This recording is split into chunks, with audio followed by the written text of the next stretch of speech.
Es galego ou descendente de galegos? Pois teño algo que contarche. Coas bolsas BEME podes estudar un máster en universidades galegas con todos os gastos pagados. Matrícula, apartamento, comida, todo. Ademais, terás un acompañamento persoal para axudarche no que precises para vivir en Galicia.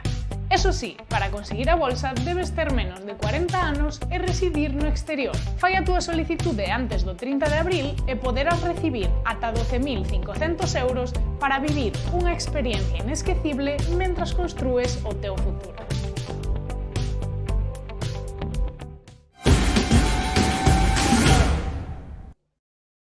Ola, que tal? Boa tarde, como estades? Benvidas, benvidos unha tarde máis a este curso de Lingua e Cultura Galegas. Agardo que vos este a ir moi ben ao longo deste curso, que estedes aproveitando o máximo posible todos os coñecementos e as cuestións relacionadas con cultura das que falamos cada martes aquí. Como sabedes, xa tristemente nos quedan moi poucas sesións para rematar este curso, pero, como seguro que xa sabedes, tedes todos os materiais, tanto os descargables como os vídeos das 2 horas de cada sesión colgados na páxina web de Galicia Aberta. Así que, se tedes dúbidas, se queredes consultar algunha cousa ou se, polo que xa queredes volver ver unha destas clases, podedes pasar pola páxina web e volver visionar estas 2 horas.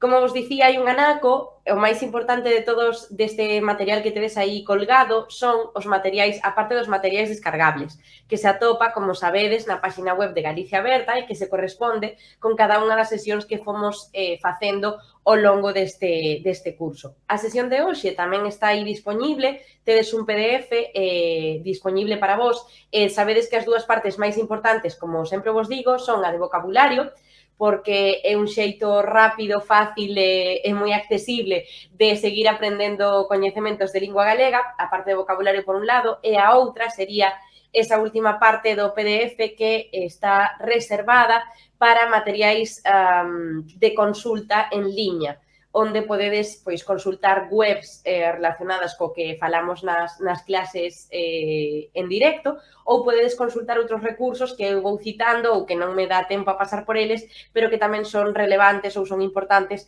para a vosa aprendizaxe. Así que, sabedes que vimos de 2 sesións relacionadas coa música, hoxe temos un cambio de tema e o que traemos hoxe son os medios de comunicación. Non exactamente só imos falar dos medios de comunicación, que, como sabedes, sempre tratamos diferentes temas, aínda que estean relacionados con un tema principal ou con un tópico principal, pero o vocabulario o que nos imos referir hoxe, é relacionado cos medios de comunicación. Repito, toda esta viñeta que temos aquí, tédela tamén no voso material descargable. Ademais, é moito máis accesible e sinxela de traballar con ela se descargades directamente o PDF. Ben, como vedes nesta imaxe, temos un debuxo, non? Que nos ensina diferentes persoas, un grupo de 4 persoas que teñen un entorno no que están e uns elementos que están interactuando con eles de algún xeito. Neste caso, se vemos esta imaxe ou este debuxo illado, sen ningún contexto a maiores, pois podemos entender que ao mellor trata de outra cousa que non sexan medios de comunicación, pero non. Hoxe, precisamente, imos falar destes medios de comunicación que temos tamén relacionados con esta imaxe que está hoxe aquí. Ben, o primeiro que tedes aquí no número 1, que ia sinalalo na miña pantalla como se vos o forades ver. O primeiro que temos aquí é no plano máis cercano a nós como espectadoras e como espectadores, é esta persoa que está á man dereita da imaxe, que está sostendo un xornal, entendemos, un algo que está composto por papel, polo que entendemos na imaxe, e por letras. Iso sería o que en galego lle chamamos xornal. O xornal, aínda que ten outras acepcións que podedes buscar nas ferramentas lexicográficas que xa tedes, seguro que xa son as vosas mellores amigas a estas alturas do curso, aínda que ten outras acepcións, neste caso, no caso dos medios de comunicación, o xornal é esa publicación diaria normalmente, aínda que tamén pode ter outra periodicidade, pero normalmente diaria, onde se recollen os sucesos, os acontecementos de cada día. Normalmente relacionados ou recollidos eses sucesos, nunha área xeográfica concreta. Como veremos posteriormente, en Galicia temos aínda hoxe en día algúns xornais importantes, pero estes tiveron moita máis importancia para a normativización e para a normalización do galego, tiveron máis importancia, sobre todo, falaremos sobre todo deles no que sería o primeiro terzo do século XX. Hoxe, seguro que as cuestións das que vou falar aquí, seguro que vos remiten ou que vos retrotraen de algún xeito a algunhas sesións que tivemos anteriormente, que tamén despois falaremos sobre elas.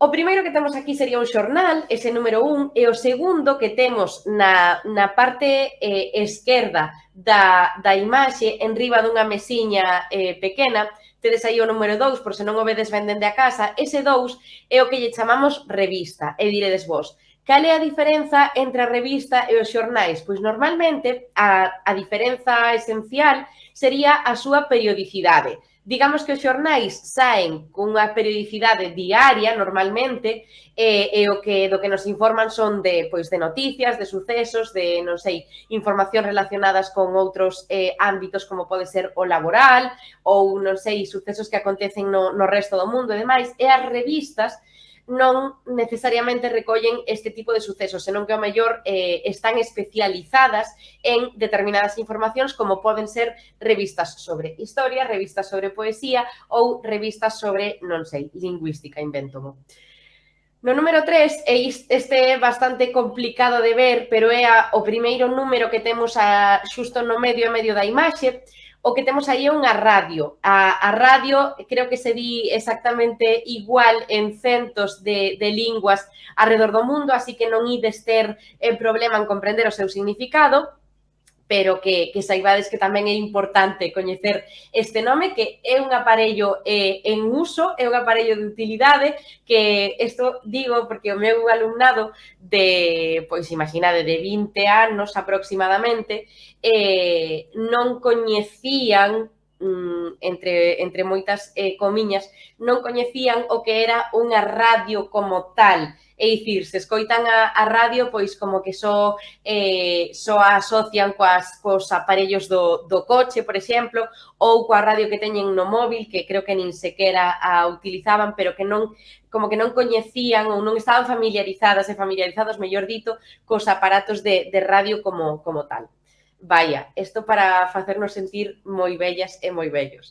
O número 4 é ese que tedes cara no fondo da imaxe. Iso, aínda que parece un cadro, sería unha televisión. A televisión tamén se di, é case un universal lingüístico, dice moi parecido en moitísimas linguas ao redor do globo. E o que tedes no número 5 é esta persoa que tedes na primeira parte da imaxe, esa que está ao lado da radio. Esa persoa está escoitando algo con uns auriculares. Sobre os auriculares creo que tamén falamos aquí en algunhas sesións que tivemos anteriormente, pero vaya, nese caso no que centramos a nosa atención para o vocabulario é na persoa. Alguén que está escoitando algo a través de auriculares, por exemplo, é unha persoa oínte, ou un oínte, unha oínte. E tamén se lle di oíntes, vedes que non ten duplicidade xenérica a palabra, senón que sí que o ten o pronome, perdón, o determinante, sí que se cambia o artigo. Aí, pero a palabra é invariable. Pero esta persoa oínte tamén é como se lle chama ao público que escoita os programas de radio. Serían as persoas oíntes, que non é o mesmo para as persoas que ven a televisión, non serían oíntes necesariamente. No número 6, que o temos, se non me equivoco, tamén aí onde estaría a radio, está aí situado non porque lle chamemos locutor, que tamén se lle pode chamar bueno, hai lugares onde tamén se lle pode chamar locutor ao aparello de radio. Refírese neste caso a que as persoas que falan a través da radio, é dicir, esas voces que escoitamos pois nos nosos podcast preferidos ou nos programas que habitualmente escoitades na radio, serían as persoas locutoras. Neste caso, ao contrario que acontecía coa palabra ointe, a palabra locutor sí que ten flexión de xénero e, polo tanto, facemos a duplicidade xenérica, a flexión de xénero, mellor dito, facémola como ven sendo habitual en lingua galega, engadindo, un a. Polo tanto, o masculino sería locutor e o feminino sería locutora. Se seguimos mergullándonos na imaxe, debaixo daquelas revistas das que falaba ao comezo, no lado esquerdo da imaxe, en riba desa mesiña pequena que tedes aí cara ao medio, tedes o número 7. E o número 7 que sería? Pois pasatempos, o que lle chamamos en galego pasatempos. Que son pasatempos? Seguro que tamén o sabedes, porque tamén se trata dunha palabra que se parece bastante a mesma noutras linguas, pero os pasatempos serían estes libros ou estes cadernos de entretemento, de xogos de resolución rápida, como poden ser as encrucilladas ou como poden ser as sopas de letras ou calquera outro que se vos ocorra. Normalmente, estas seccións de pasatempos atópanse tamén nos xornais, dos que falamos no número 1, pero neste caso pois está aí recollido para que o teñades como parte do vocabulario, parte concreta, do vocabulario. Pasamos directamente ao número 8, que é esta persoa que estaba sostendo o xornal. Lembradevos do primeiro que falei ao repasar esta imaxe, e aí o que temos é un lector ou unha lectora. Polo tanto, as persoas que len algo, pode ser un xornal, pode ser unha carta ou pode ser un libro, as persoas que len algo son persoas lectoras. Como acontecía coa palabra locutor e locutora, a palabra lectora, como vedes tamén remata en R, como o caso de locutor, tamén ten flexión de xénero. E o ter as mesmas características que a palabra locutor, locutora, fai o seu feminino do mesmo xeito. Polo tanto, engade a cando se refire a que as persoas que len son femininas. Lector, lectora. O plural engadindo ese, como seguro que xa sabedes perfectamente. Lectores, lectoras. Lectores, lectoras. Para facer o plural, que isto tamén vos lo quería dicir, tiño anotado en algún lugar das miñas desorganizadas notas, para facer o plural, tanto en locutor como en lector, o que engadimos é ES, cando falamos de masculino. Locutor, polo tanto, faría o plural masculino con ES, locutores, e lector pasaríalle o mesmo, lectores. O mesmo acontecería co plural feminino, que en lugar de ES cambia por AS. Polo tanto, teríamos locutoras e lectoras. Ben, pasamos ao 9, que xa estamos rematando de destripar esta imaxe que vos trouxen hoxe aquí. O 9 é esa figura que temos aí cara ao fondo do lado dereito, detrás xusto do xornal, é unha persoa que está mirando cara a televisión e, polo tanto, é unha espectadora. Neste caso, lembrademos que vos dicía ao comezo que as persoas que escoitan a radio son ointes, pero as que ven a televisión non, e non son videntes tampouco, senón que son espectadoras ou espectadores.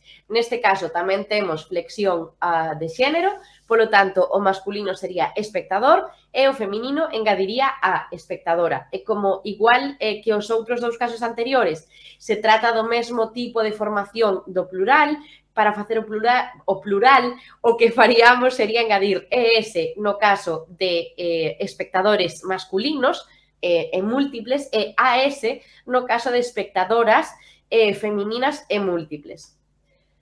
Que temos no 10? O 10 non o temos por aquí porque só está nos vosos materiais, pero vaya, temos dous verbos esenciais para falar deste tema dos medios de comunicación, que serían oír e ou escoitar. Por un lado temos o verbo oír e por outro lado temos o verbo escoitar. Sabedes que normalmente na lingua oral non facemos distinción ás veces entre oír e escoitar, pero unha delas, o caso de escoitar, é máis concreta ou refírese a algo máis concreto como a prestar atención. Oír podemos estar oindo cousas, pero ao mellor non as estamos escoitando. No número 11, que tampouco tedes aquí, pero sí que está nos vosos materiais, temos outro verbo importantísimo para falar de medios de comunicación, que sería o de ler. Como vedes, é un verbo da segunda conxugación. Podedes probar a elaborar a súa conxugación cos verbos, cos tempos verbais que xa coñecedes, a ver o que acontece. E, por último, no número 12, que tampouco está aquí, pero sí nos vosos materiais descargables, tedes outros dous verbos que, igual que acontecía con oír e escoitar, ás veces na fala oral, non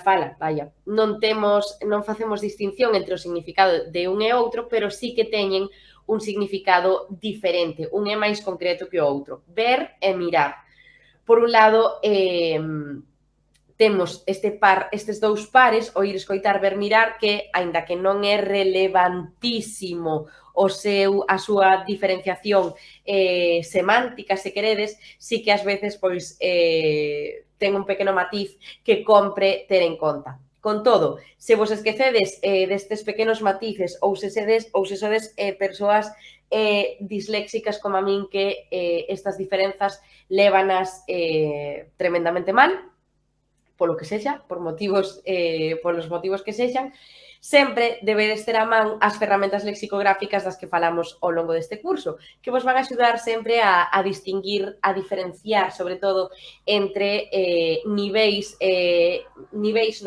entre extensións de algún xeito semánticas das palabras coas que nos estamos a atopar ou coas que nos estamos a relacionar nestas leccións.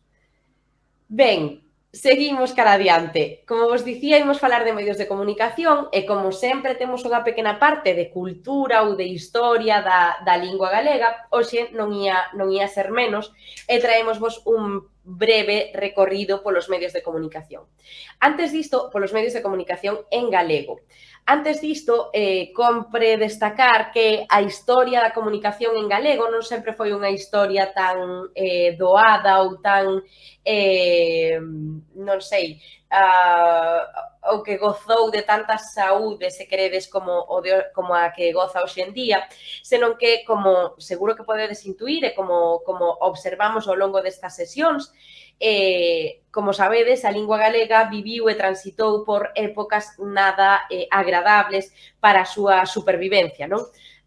Falar de supervivencia en termos de lingua denota moitas veces que os tempos non foron de todo amables coa lingua en cuestión. Por lo tanto, como sempre recordamos nos cursos, nos coñecementos sobre lingua e cultura galega, hai dúas datas que son esenciais, que son centrais para comprender a historia da normativización e da normalización da lingua galega. Por un lado, temos o ano 1981, que sería o ano no que se aprobou o Estatuto de Autonomía de Galicia, e, por outro lado, temos o ano 1983, onde se aproba a Lei de Normalización Lingüística do Idioma Galego. Antes de pasar por estes dous textos, que son importantísimos para falar da normalización e da historia da lingua, debemos comentar un dato que ao mellor vos parece curioso, que é esa aprobación tan tardía, non, do Estatuto de Autonomía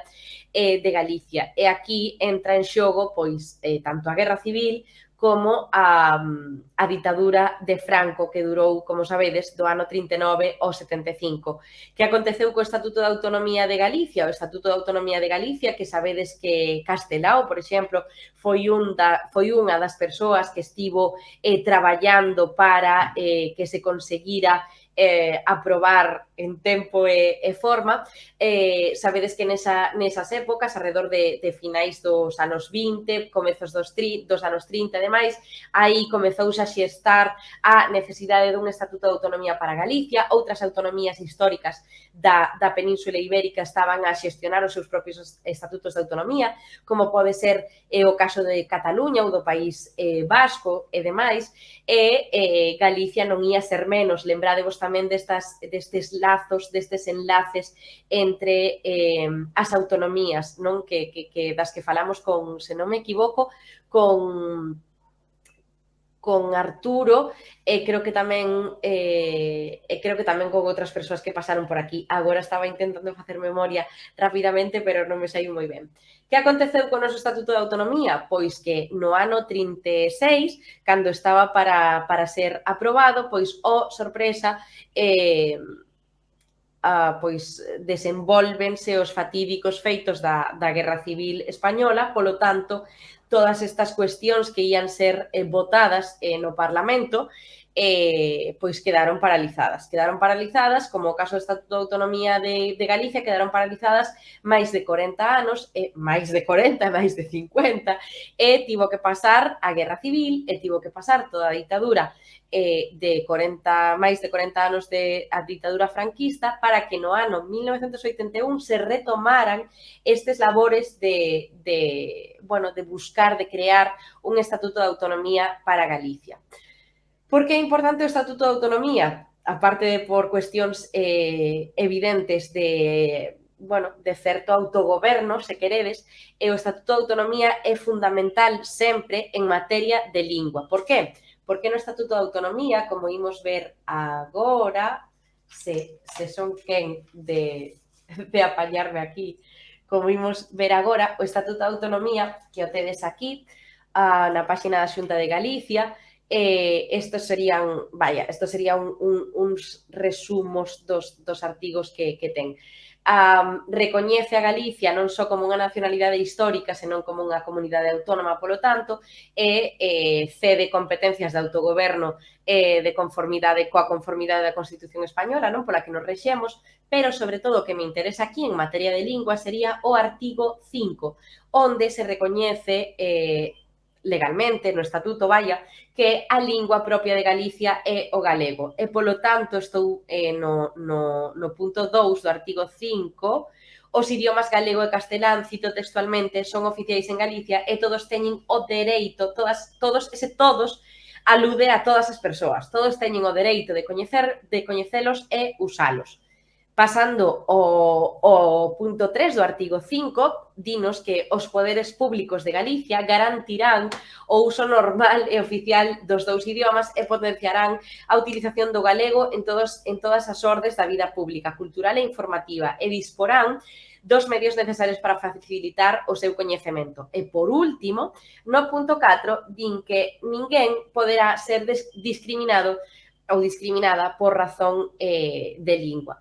Porque para as persoas que traballamos en Galicia ou que traballamos en galego, por que é fundamental este punto, este artigo 5? Pois porque é onde se legitima, onde se recoñece non só a necesidade de normalizar e normativizar o idioma galego, senón o dereito que temos as persoas de expresarnos en galego e de ser recoñecidas en galego en todos os ámbitos das nosas vidas. E vos diredes, pois vaya cousa, non sei, claro, a ninguén lle vai extrañar, non, hai que recorrer moitas veces a reivindicar este artigo 5, tristemente, pero é así. Como vedes, como vos dicía aquí na presentación, este Estatuto de Autonomía, data do ano 1981, é onde se blindan ou onde se trata destes dereitos lingüísticos e da promoción da lingua galega e nunha lei de 2 anos máis tarde, que sería a lei 3/1983 do 15 de xuño de normalización lingüística, que é a nosa lei de normalización lingüística. Que pasa que se recoñece na lei de normalización lingüística? Pois, como vedes aquí, hai varios artigos, dos cales destacamos pois o artigo 1, que bebe do Estatuto de Autonomía, que di o galego é a lingua propia de Galicia e, polo tanto, todos os galegos teñen o deber de coñecelo e o dereito de usalo. Tedes aquí unha chamada porque este artigo 1, todos os galegos teñen o deber de coñecelo e o dereito de usalo, sempre é un artigo que dá moito que falar. Tedes aquí o aviso de o inciso o deber de coñecelo declarouse inconstitucional pola STC pola sentencia, perdón, 84/1986 de 26 de xuño, pero aquí quedou. Vaya, sen máis voltas.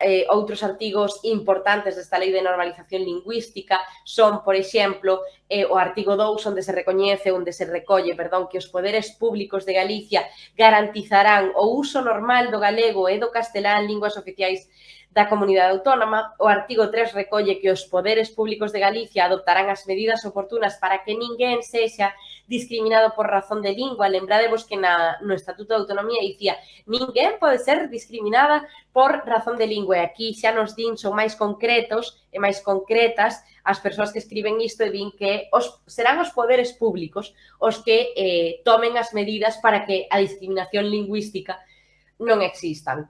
Aquí hai un punto que me gusta moito que di os cidadáns, a cidadanía, hoxe en día, se queredes mellor, poderán dirixirse aos xuíces e tribunais para obter a protección xudicial do dereito a empregar a súa lingua. Seguramente este apartado do artigo 3 vos pon máis no que vos dicía antes, que vos dicía non é tan claro que se di aquí, senón que, é dicir, non é tan evidente, senón que sí que hai veces nas que hai que recorrer a estes dereitos, non?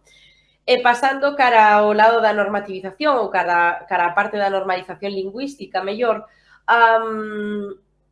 temos aquí no artigo 6 que nos di que a cidadanía ten o dereito ao uso do galego oralmente por escrito nas súas relacións coa administración pública no ámbito territorial da comunidade autónoma. Isto non sempre foi así, xa sabedes que ademais falamos destes temas con convidados que pasaron por aquí ao longo deste curso, esta diglosia derivada do conflito lingüístico, non, que no que nos atopamos en Galicia, esta diglosia de ter que cambiar a lingua española ou a castelán, mellor dito, cando imos, por exemplo, ao médico ou cando imos ao banco, pois non estaba recollido o dereito de poder expresarse na lingua primeira de moita da xente de Galicia, non estaba recollido ese dereito ata o ano 1983. Polo tanto, benvidas sexas Lei de Normalización Lingüística do ano 83.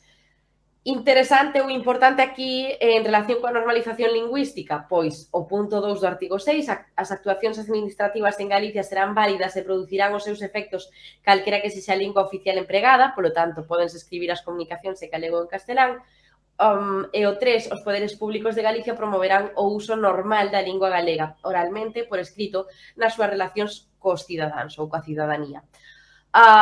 Como vedes, hai moitos máis artigos. Aquí faise fincapé en como debemos presentar, por exemplo, os documentos oficiais, dobre versión lingüística, podense obter certificacións en calquera das versións, a vontade da persoa solicitante, o artigo 10 é moi importante tamén polos topónimos. Non sei se sabedes que en relación coa toponimia de Galicia hai e houbo, e segue a haber, tristemente, como moitísima polémica, porque hai quen aínda segue a castelanizar os topónimos galegos, non? Aínda que, non imos entrar neste tema porque non é necesario, pero o que se recolle na Lei de Normalización Lingüística, que estaría moi ben coñecela e, polo tanto, poñela en práctica, o que se recolle na Lei de Normalización Lingüística que é que os topónimos de Galicia terán como única forma oficial a galega. E diredes vos, se con só o punto 1 do artigo 10 solucionaríase un montón de polémica que se xera arredor da toponimia en Galicia, dos seus usos castelanizados históricamente e contemporaneamente tamén. Pero, ao mellor, hai xente que descoñece, non, esta Lei de Normalización Lingüística do ano 83. Por iso, para non seguir abrazando a ignorancia, está moi ben que saibades onde consultar este tipo de cuestións. E deixando as bromas á parte, esta lei de normalización lingüística acláranos sempre moitas dúbidas que podamos ter relacionado, por exemplo, con como se debe utilizar o galego no ensino. Como vedes aquí no título 3, temos un apartado creado ex profeso para a utilización do galego no ensino. Para que vos fagades unha imaxe, para que vos fagades, mellor dito, unha idea, neste título 3, o artigo 12, o que di que o galego, como lingua propia de Galicia, é tamén a lingua oficial no ensino en todos os niveis educativos. Como lingua oficial entendemos que se debe utilizar, aínda que non se utiliza un 100%. Se credes, despois falamos disto na segunda hora. É curioso porque di a Xunta de Galicia regulamentará a normalización do uso das linguas oficiais no ensino de acordo coas disposicións da presente lei, vale? O artigo 13 di os nenos teñen dereito a recibir o primeiro ensino na súa lingua materna. E isto pois non sempre é así, pero vaya, isto son temas complexos dos que podemos falar, se queredes, na segunda parte. Con todo, o que quería que vos quedarades era con estes dous fitos históricos importantísimos para a nosa normalización lingüística e para a validación da lingua galega como unha lingua forte, recollida no Estatuto de Autonomía e tamén cunha lei propia que é a Lei de Normalización Lingüística do Idioma Galego. Lembradevos sempre destas dúas datas, ademais son como moi sinxelas porque van moi seguidas, 1981 o Estatuto, 1983 a Lei de Normalización Lingüística. E antes disto, que pasou? Pois antes disto, como sempre, como seguro que xa sabedes, as cousas non nacen por ciencia infusa, senón que para chegar a ter aprobado un Estatuto de Normalización Lingüística, un Estatuto de Autonomía e unha Lei de Normalización Lingüística, estou facendo moitísimo ruido, para chegar a ter aprobadas estas dúas cuestións fundamentais centrais para a historia da lingua galega, como sempre, tivo que haber moitísimo traballo detrás. E dende había moitos anos atrás, dende moito antes de que se fixera ese primeiro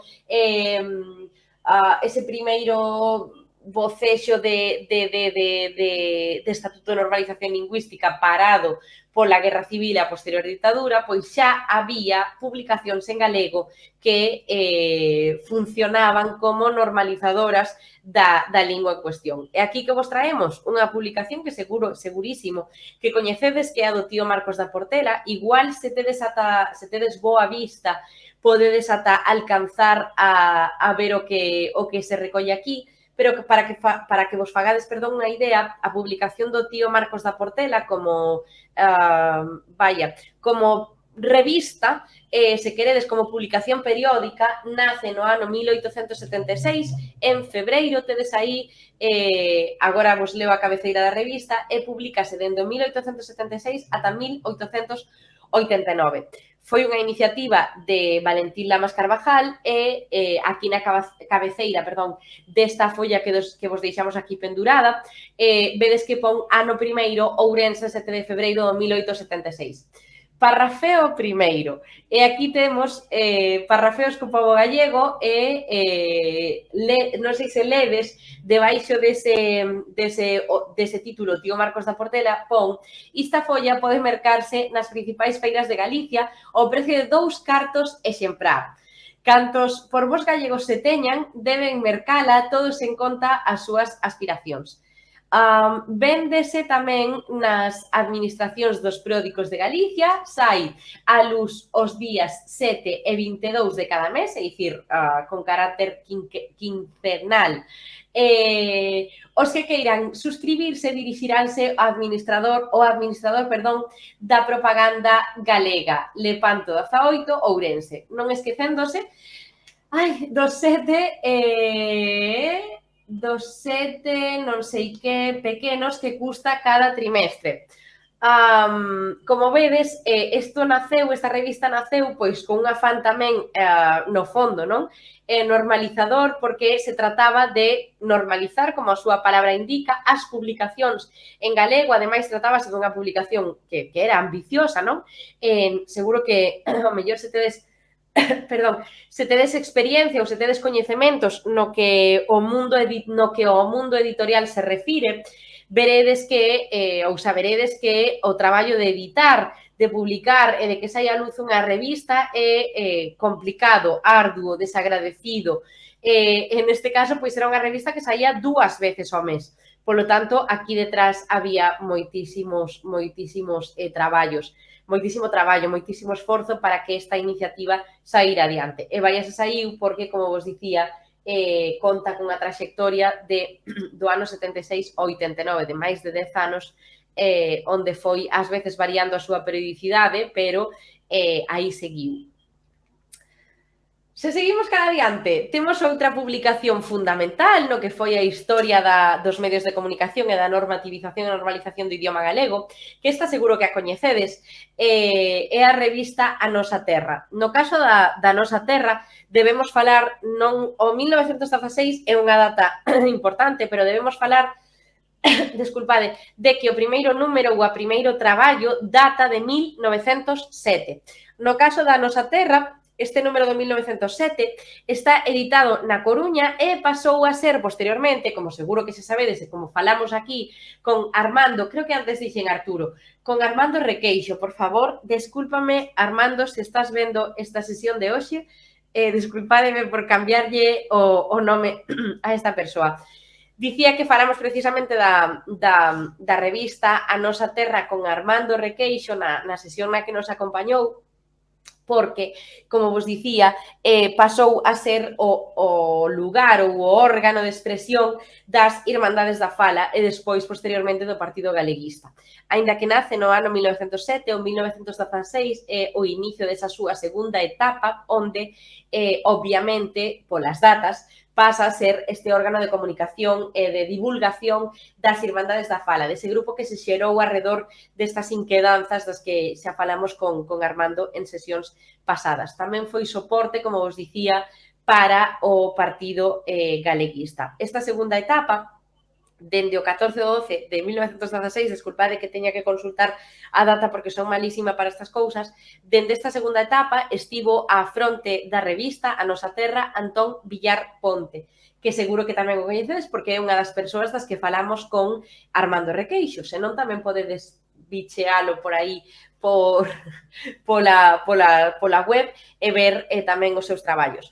Antón Villar Ponte foi o director da revista ata 1922 e despois pasa a ser dirixida por Víctor Casas, de quen tamén falamos nalgunha das sesións deste curso. Como vedes aquí temos a portada da revista A Nosa Terra, que é sempre pois unha das imaxes máis icónicas, non, do que a historia da lingua se refire, e aparece unha muller con un fouciño que vai cortar a corda deses dous grupos de poderosos, non, que temos aí, que uns tiran cara a un lado e que uns tiran para o outro.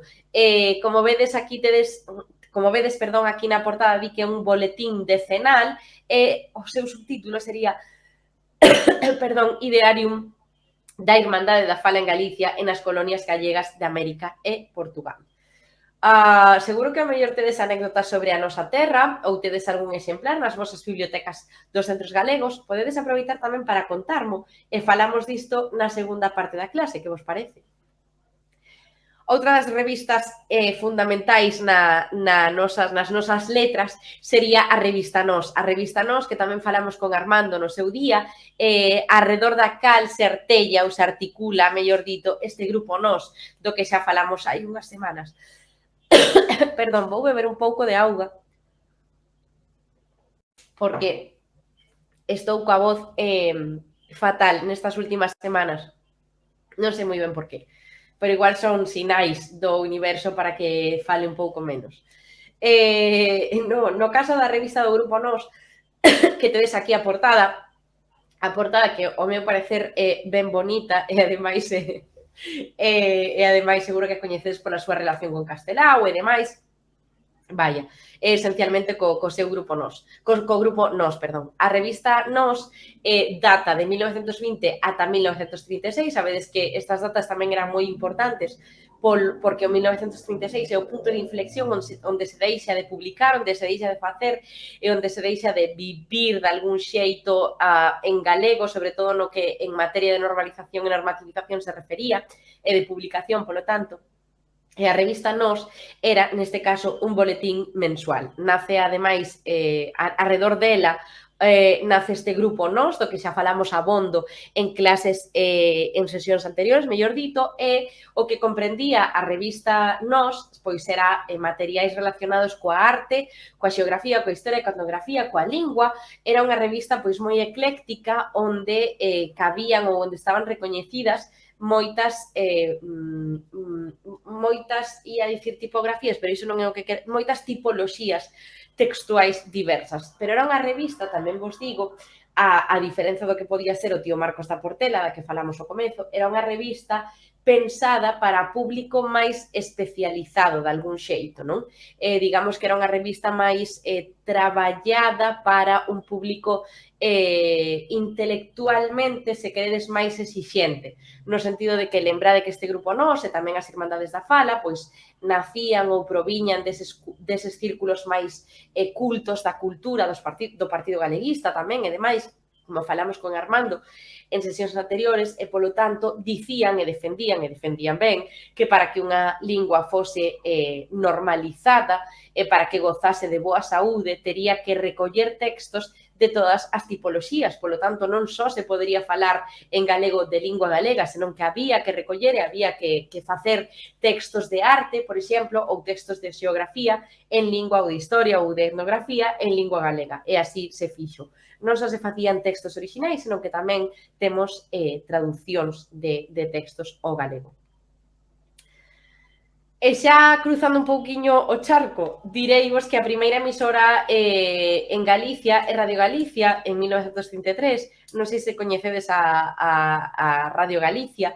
Neste caso, esta emisora sí que emitía dende Galicia, pero, como vedes, 33, ano 33, 1933, ao lado do 1936, como vedes, este panorama da normalización lingüística vai cambiar notablemente dende o ano 36. E é aí, a partir dese ano, onde toma unha gran importancia a diáspora, da que tamén falaremos agora, ou esa Galicia aberta da que vos formades parte. Ben, como vos dicía, ano 1933, pegadísimo o que sería o fin de todas estas iniciativas das que estamos falando. A Guerra Civil e o franquismo. Guerra Civil do ano 1936 ao ano 1939, franquismo do ano 1939, que remata a Guerra Civil, ata o ano 1975, que remata pola morte do ditador. Que pasa a partir do ano 75? Pois cosas. Pero antes do ano 75, temos, como vos dicía, a importancia da diáspora. Por que foi importante a diáspora? Isto vos sabedelo moito mellor que a min, porque bebedes ou provides directamente desta característica sociolóxica, pero na diáspora os galegos emigrados, as familias de persoas galegas emigradas, pois foron quen de manter viva estas iniciativas de publicacións en galego. E aquí destacamos revistas como Vieiros, que seguro que a coñecedes, revistas como A Nosa Terra, Galeuzca, Recordando a Galicia, Sempre en Galicia, ou Aló Galicia. No caso das dúas primeiras, a revista Vieiros e a revista A Nosa Terra, a revista Vieiros, diremos que foi unha revista creada en México, neste caso creo que se trata do ano 1959, tiño anotado por algún lado, pero esquecino por aí. No caso da revista Vieiros, que a temos tamén aquí, tamén data de arredor, A Nosa Terra, tamén data de arredor de comezos do século XX, pero neste caso A Nosa Terra editábase na Coruña. A revista A Nosa Terra nace na Coruña, editábase na Coruña a comezos do século XX, creo, se non me equivoco, que no 1907, e posteriormente, como posteriormente, como vos dicía anteriormente, pasou a ser o órgano das Irmandades da Fala e do Partido Galeguista, consegue facerse un oco e pervivir de algún xeito na diáspora, igual que acontece con Galeuzca ou coas tres seguintes que tedes neste lado dereito, Recordando a Galicia, Sempre en Galicia ou Aló Galicia. Por eso dicía que tanto Vieiros como A Nosa Terra, esencialmente A Nosa Terra, teñen raíces aquí na comunidade autónoma galega, pero as outras xa naceron directamente na diáspora. Ben sexa por iniciativa de galegos emigrados, ben sexa por, sí, esencialmente por iniciativa, perdón, de galegos, de persoas galegas emigradas que necesitaban, pois que buscaban tamén un lugar onde vivir, non, en galego. Que acontece na actualidade? Pois na actualidade o panorama dos medios de comunicación a verdade é que é bastante vasto ou bastante mellor, está bastante mellor parado do que estaba hai unhas cuantas décadas. Canles de televisión, entre outras que ao mellor vos podedes coñecer, Nos TV, a TVG ou Tele20. Sei que estas están aquí ademais porque vos as coñecedes e porque vos tedes acceso a elas e sei que moitas e moitos de vos sodes fans das programacións que podedes acceder a través destas canles e tamén dos diarios. Nos diarios recollemosvos aquí algúns poucos, como agora, Galicia Xa, Galicia Confidencial, Nos Diario, Praza, Valmiñor, Que pasa na costa ou Novas do Eixo Atlántico. Calquera destes, podedes, creo que calquera destes, o podedes consultar, perdón, desculpade, o podedes consultar de xeito electrónico, así que pois tamén os tedes pendurados nos vosos materiais descargables para que poidades pasar por eles e estar a última da actualidade galega, aínda que sexa a centos de kilómetros. Publicacións temáticas relacionadas pois con unha cuestión en concreta. Podedes ter a de Campo Galego, a revista Consumer, cultura.galega.gal ou Gue Ciencia. As miñas recomendacións, culturagalega.gal está moi ben e Gue Ciencia tamén. Campo Galego, pois tedes publicacións relacionadas como o seu nome indica co campo galego e a revista Consumer é unha revista é unha iniciativa dun grupo de supermercados que o que fan é unha revista pois con curiosidades, con noticias relevantes sobre pois cousas non sei, concretas, como poden ser saúde, consumo, hábitos de consumo en xeral e demais, que está traducida non só a galego, senón tamén a éuscaro e a catalán.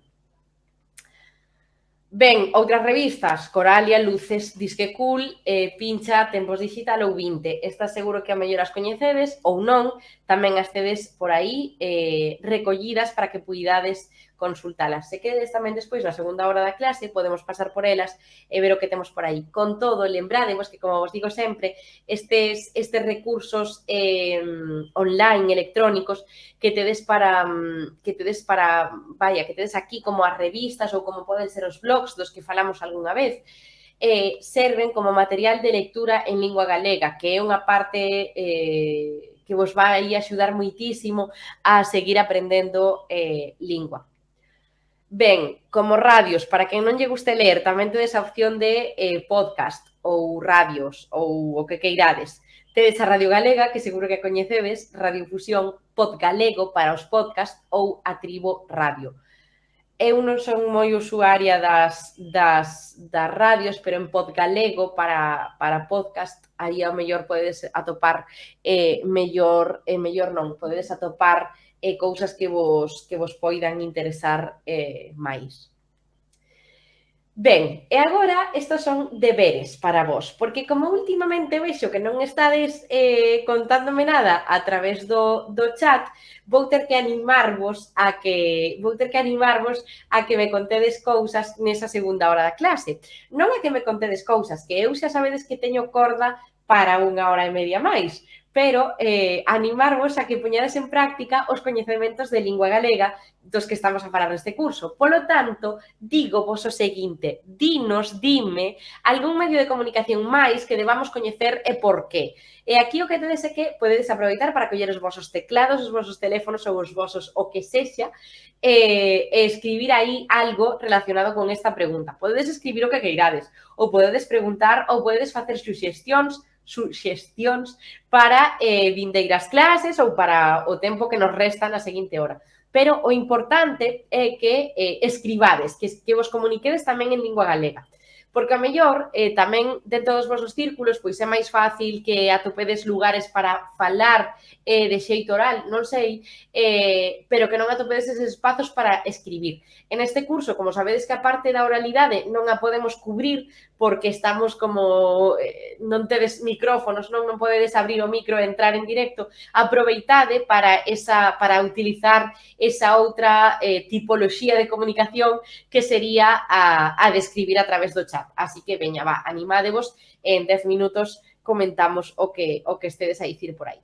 Con todo, máis ferramentas para facelo, para seguir falando, para seguir mellorando en lingua galega? O imperativo, como sabedes, a semana pasada, non sei, hai 2 semanas, creo, ou hai 3 semanas, rematamos cos tempos verbais de indicativo. En este caso, o que vos traio é o imperativo. Como se construe o imperativo? Como vedes, volvemos coller as tres conxugacións de sempre e temos na primeira conxugación co verbo andar estas dúas terminacións. O a para a primeira, bueno, para o singular do imperativo, se queredes, e o ade para o plural. Anda, ti, andade, vos. Estas serían as dúas formas de facer o imperativo na primeira conxugación. Na segunda conxugación, como sempre, collemos o verbo barrer e para o singular teremos a desinencia e para o plural teremos ede. Neste caso, barre ti, barrede vos. En a terceira conxugación, como sempre, temos o verbo partir e vedes que para o singular faise exactamente igual que a segunda conxugación, parte ti, pero para o plural cambia ese primeiro e por un i e dicimos partide vos. Neste caso, o imperativo é moi sinxelo, vedes que só tedes dúas formas, tanto unha para o singular e outra para o plural. Estas dúas formas compártense nas tres conxugacións e é moi sinxelo de aprender. Ade para a primeira, ede para a segunda e ide para a terceira. Para que serve o imperativo? Pois aquí vos vou falar dos usos. Os usos do imperativo, como seguro que estades a supoñer ou como seguro que xa sabedes, pois polo que sexa, porque nas vosas linguas primeiras tamén funciona así. O imperativo, polo tanto, utilízase para expresar mandato. Ese ou sobra, para expresar mandato. Que significa expresar mandato? Pois dar ordes, basicamente. Obrigar ou dar ordes, emitir un anunciado para que alguén realice algo. Neste caso, exemplo, sube inmediatamente o fallado. Sube ti, subide vos, sería o seu plural. Para que serve tamén? Para expresar súplica ou para consellos. Para suplicar significa pois o mesmo que suplicar, perdón, pensei que suplicar se dicía diferente en castelán que en galego. Expresar súplica para pedir algo ou para pedir consello. Vide por aquí, por favor. Neste caso, vide vos, ven ti. Para que serve tamén o imperativo? Pois para formular unha hipótese, para expresar algo que pois pode ser ou non, pero que non é unha certeza 100%, non? Neste caso, failles caso, verás como te vas sentir mellor. Failles caso, sería failles, ese sería o noso imperativo. O uso do imperativo, perdón. Outras estruturas que nos serven para expresar obriga? Pois aquí as tedes. Temos unha primeira estrutura, que é esta que tedes aquí recollida, na marxe dereita do cadro, é obrigatorio máis infinitivo. A partícula invariable, as partículas invariables serían ese verbo ser e en terceira persoa é obrigatorio e o que engadamos debe ir en infinitivo. É obrigatorio que vexas as noticias a diario. Estou pensando que isto non está ben, que hai unha errata. Non é obrigatorio máis infinitivo, tedes que desculpar. Neste caso está mal posto o exemplo, e isto foi culpa miña, se queredes falámolo na segunda hora. É obrigatorio ver as noticias a diario. Ese sería como se crea este é obrigatorio máis infinitivo. Non que vexas, eso sería unha forma de subordinación que tamén sería un xeito de marcar obrigación, pero ese vexa xa o vimos co pretérito. Lembradevos que tamén se marcaba obriga con ese tempo verbal. Neste caso, tedes que desculparme moi moito, este cadro contén unha errata, e a errata non está na fórmula de expresar obrigación, senón no exemplo. É obrigatorio ver as noticias a diario. Eso sí que estaría ben. Ou é obrigatorio chamar a túa nai todos os días. Ou é obrigatorio acabar con esta praga de mosquitos. Non sei, calquera cousa que se vos ocorra. Segundo exemplo que tedes aquí para marcar obriga un mandato é ou son obrigatorio, obrigatoria, obrigatorios, obrigatorias máis substantivo. Son obrigatorias as xornadas de domingo lendo o xornal. Ou son obrigatorias as chamadas por teléfono ás 9 da noite, que sei. Ou son obrigatorios os mensaxes, son obrigatorios os mensaxes de WhatsApp cando despertas, por exemplo. Vale, estamos chegando ao final e preguntovos outra cousa relacionada con medios de comunicación.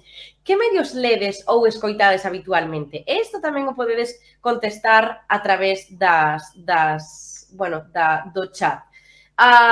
Son moi pesada con facervos preguntas ou con propoñervos participar a través da ferramenta do chat, pero é que só así se pode poñer en práctica o que imos aprendendo aquí de galego. Non só iso, senón que tamén tedes a opción de que eu vos lea máis ou menos pois poida corrixirvos ou orientarvos de algún xeito. Así que, aparte desa pregunta que vos facía antes, que a vou volver buscar para que teñades aquí presente, desculpade porque estou dando para atrás a lo loco. Dicíavos que me dixerades, algún medio de comunicación que deberíamos coñecer, e por qué? Seguro que a mellor tedes medios de comunicación ou recursos de comunicación que emiten pois información en galego e demais, propios dos vosos centros galegos, da zona onde vivides e demais. A parte disto, despois de falar do imperativo, do que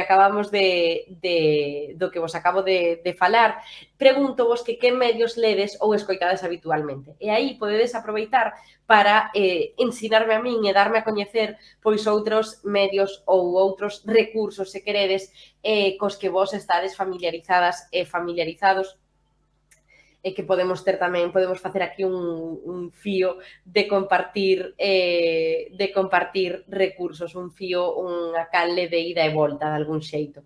Unha vía de ida e volta, mellor dito.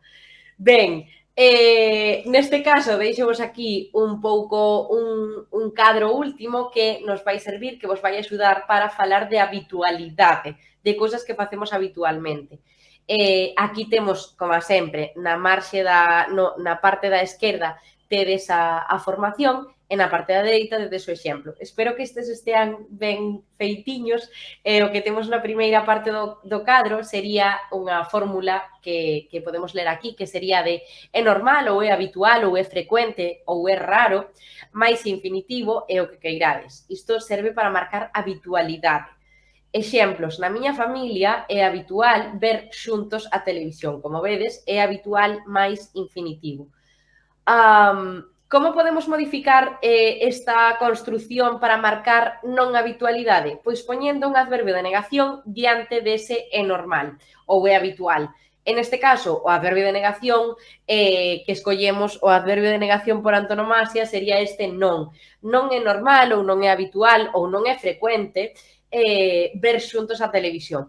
Fixadevos que tamén poderíamos decir é raro que ver a televisión xuntos os domingos, pero tamén podemos dicir non é raro ver xuntos a televisión os domingos. Serve tanto co adverbio de negación non como sen el, e podemos crear construcións negativas, é dicir, que negan esa habitualidade, ou positivas, é dicir, que a reforzan ou que a expresan de xeito positivo.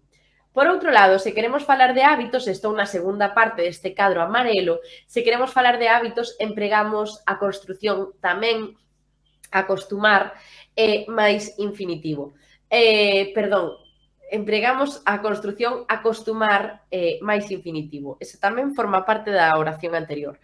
Como construímos esta acostumar máis infinitivo? Pois conxugamos o verbo acostumar, que o tedes aquí, eu acostumo, ti acostumas, el, ela, vostede acostuma, nos acostumamos, vos acostumades, eles, elas, vostedes acostuman. E sumamoslle o infinitivo que queiramos. Vos acostumades ver ou a ver moitas series e a min iso non me entretén. Ou vos acostumades chamar sempre a deshora. Ou vos acostumades ler moitos libros en galego. Ou vos acostumades ter moitas ganas de aprender galego. Calquera desas que se vos ocorra estaría moi ben feitiña con esta construción de acostumar máis infinitivo. Ben, e para rematar, para ir rematando, un libro, como sempre, e como últimamente estou afeccionada a isto de ensinarvos libros da miña librería, creo que nunca falamos de Suso de Toro. Suso de Toro é un escritor que, por sorte, aínda o temos entre nós, é un escritor novo, estaba comprobando a súa data de nacemento. É un escritor que segue en activo e neste caso o que vos traio é un libro seu que ao mellor non é tan coñecido, que este que leva por título Calzados Lola. É un libro, se non me equivoco, do ano 2000 e pouquísimo, ou igual é máis vello, agora vos lo digo, sí, non chega ao 2000, do 98. É un libro do ano 98 que o que trata é, como sempre na literatura, como a case sempre na literatura de Suso de Toro, seguro que aí estades vendo ben, pois dunha especie de novela policíaca ou novela de misterio, mellor dito. É un libro que se lee moi rápido, ten unha edición, é da editora Xerais, como vedes aquí, agora sodes expertas e expertos en Xerais, e as edicións de Xerais, a verdade, é que están como moi ben feitiñas e son moi doadas de ler e moi, non sei, como moi lese moi rápido.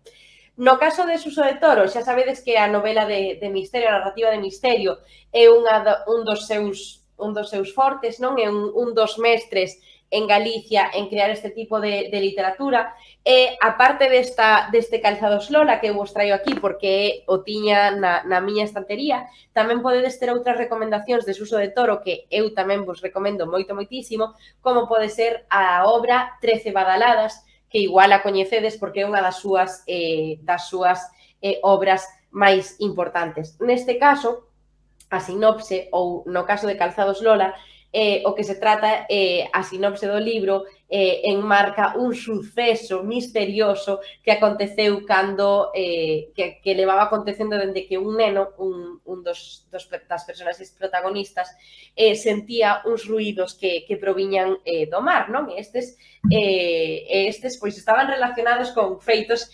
misteriosos. Eu recomendo, como vos dicía, moitísimo o autor. En concreto, esta obra está moi ben, igual que tamén está o libro 13 badaladas. Neste caso, no de Calzados Lola, non se enmarca na cidade de Santiago, pero no caso das 13 badaladas, sí. Así que se coñecedes Santiago e se queredes, pois, non sei, ler un libro relacionado coa catedral, por exemplo, e cos misterios da cidade, pois tamén é outra recomendación de lectura que vos fago dende aquí e que espero que desfrutedes da mesma. Ben, pola miña parte, nada máis. Vémonos agora na seguinte hora, que agardo que teñades moitas cousas que contarme a través do chat. Ata ahora, chao. Chámome Fran Castro, veño de Estados Unidos de traballar no Capitolio e dedícome á escultura, son escultor. Marchei por unha oferta de traballo que surxiu da Escola de Canteiros da Diputación de Pontevedra, que é onde eu estudiei. Botei 3 anos e medio alá, fixen cousas novas, traballei outro material, outra cultura. Unha experiencia boa na miña vida. Tratáronme moi ben, de feito, prefiero Galicia, pero sería o segundo país ao que volvería. A experiencia foi moi boa. Estou moi ben aquí, xa digo que eu son galego e morrei galego, así que é un xeito que retorne talento a Galicia, porque hai xente que o mellor está dudando en se volver, se non volver. Unha axuda sempre ben, así que é bo que para que volvamos. Pois a xente diríalle que volva para Galicia, que aquí se está moi ben.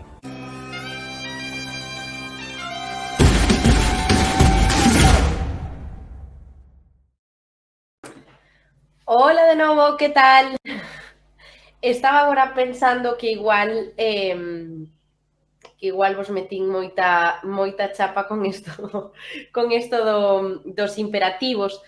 O mellor tedes algunha dúbida, pero vaya, se foi así, porque isto debeuse a que fora máis rápido esa segunda parte da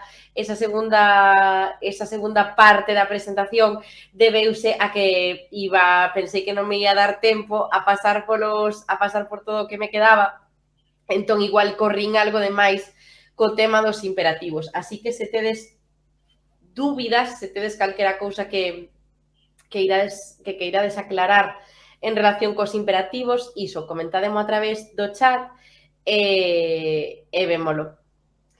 Ben, temos algo por aquí. Vale, ben, así me gusta.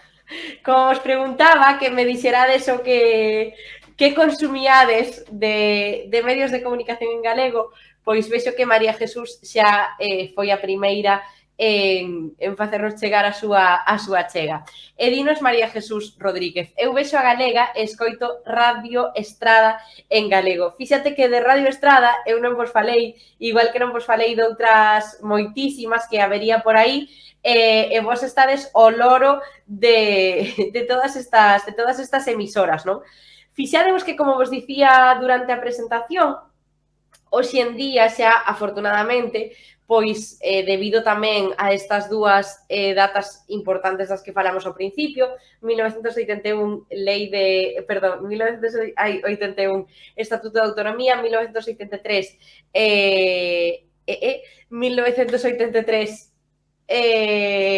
Lei de Normalización Lingüística.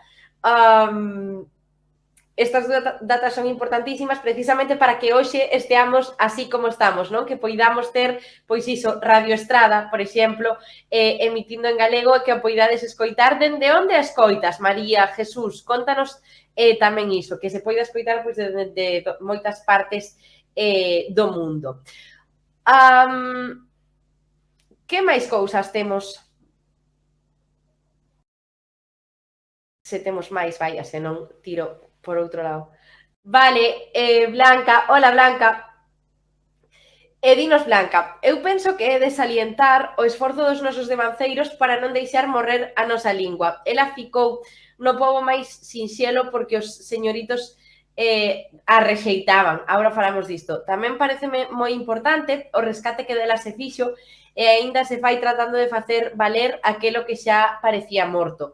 Moito intentaron e non o conseguiron. O galego é a nosa lingua milenaria. Pois fíxate, Blanca, parabéns pola túa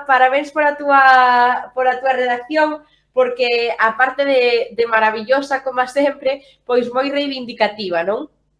Que tamén é algo que moitas veces que fai falta. Neste caso, antes de entrar en materia do que nos explicas na túa intervención, lembrádevos de dúas cuestións importantes relacionadas coas construcións en lingua galega. Estou falando en concreto da utilización do pronome átono. Lembrádevos que a utilización do pronome átono, dicíamos eu hai unhas semanas, que era como, hai xa bastantes semanas, creo, que era como a pedra angular, non? Ou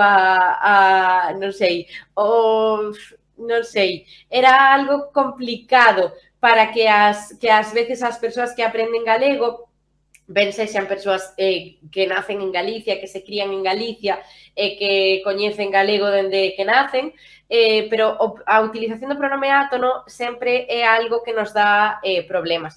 Non sei se podemos volver co comentario de Blanca. A realización fantástica. Dicía que dentro do teu comentario, Blanca, estou pensando en concreto na liña... vale, estou na liña 2 e direivos que ese porque consecutivo, se queredes, vai xunto. Non vai separado. Ese porqué separado sería interrogativo. Por que te chaman Blanca? Imagínate. Porque consecutivo, meus pais me chamaron así de pequena, por exemplo. E o que quería chegar, perdón, era que este porque o que introduce é unha subordinación e, polo tanto, ese pronome átono de rexeitábana vai saltar e antepoñerse ao verbo. Polo tanto, o que teríamos aquí sería ela ficou no pobo máis sinxelo porque os señoritos a rexeitaban. Ese sería a colocación correcta dese pronome átono do que vos falaba eu antes. Tamén, sigo coa liña 3, tamén paréceme, neste caso tamén deberíamos antepoñer o pronome, tamén me parece moi importante o rescate que non sei que fixeron dela, desculpade, o rescate que dela se fixo e aínda se fai tratando de facer valer aquelo que xa parecía morto. Moito intentaron e non o conseguiron, o galego é a nosa lingua milenaria. Pois, por suposto, que tes moita razón, estábame intentando cadrar aí, encadrar. Por suposto que tes moitísima razón, Blanca, fíxate que todas as iniciativas de normalización e normativización lingüística sempre naceron dende bueno, as clases sociais e populares, non?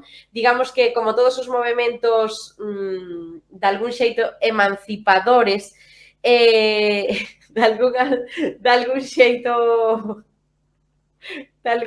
emancipadores, desculpade, porque están sucedendo cousas aparte nesta pantalla. De algún xeito, todos os movementos emancipadores, de algún xeito que dicía, pois sempre xorden das clases máis populares. Polo tanto, sí, tal e como ti dis, de xeito moi acertado, que o galego perviva e perdure e hoxe en día conte con unha lei de normalización lingüística que digamos que legalmente para o idioma galego é o órgano máis importante, aparte do Estatuto de Autonomía, que hoxe teñamos todos eses avances só obedece a que, obviamente, a lingua foi pois conservada e defendida, se queremos verbos bélicos, nestas clases das que ti falas. Así que, claro que sí, é moi importante as funcións sempre individuais, aos feitos individuais, non? Para calquera tipo de movimento social do que queiramos falar en xeral. Se temos algunha cousa máis, tamén a podo ir vendo.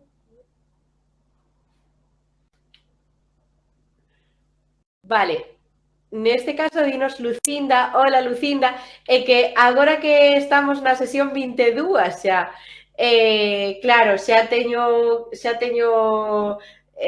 coñezo a esas 5, 6, 10 persoas coas que interactuamos normalmente. E di Lucinda, no meu caso teño TVG, escoitar radio non me gusta tanto, pois fíxate, xa somos dúas, pero a mellor podes probar con eso dos podcast, porque sempre se poden atopar outras opcións por aí que a mellor están máis centradas en algo que a ti che guste ou en algo que queiras escoitar. No caso voso, sei que seguides normalmente a Televisión de Galicia, que Televisión de Galicia dúas, non é a que vos tedes, fala de Argentina, non sei se é así, corrixídeme se me equivoco ou dade máis razón se estou acertada, pero creo que sí, que sea que sintonizades alá. E vaya, nós tamén temos esas canles de televisión, é un xeito tamén de atoparvos e atoparnos máis preto, non? A través deste coñecemento compartido, de algún xeito. Así que unha maravilla estes medios de comunicación universalizantes e universalizadores tamén que nos achegan moi moito en todos os sentidos. Máis comentarios?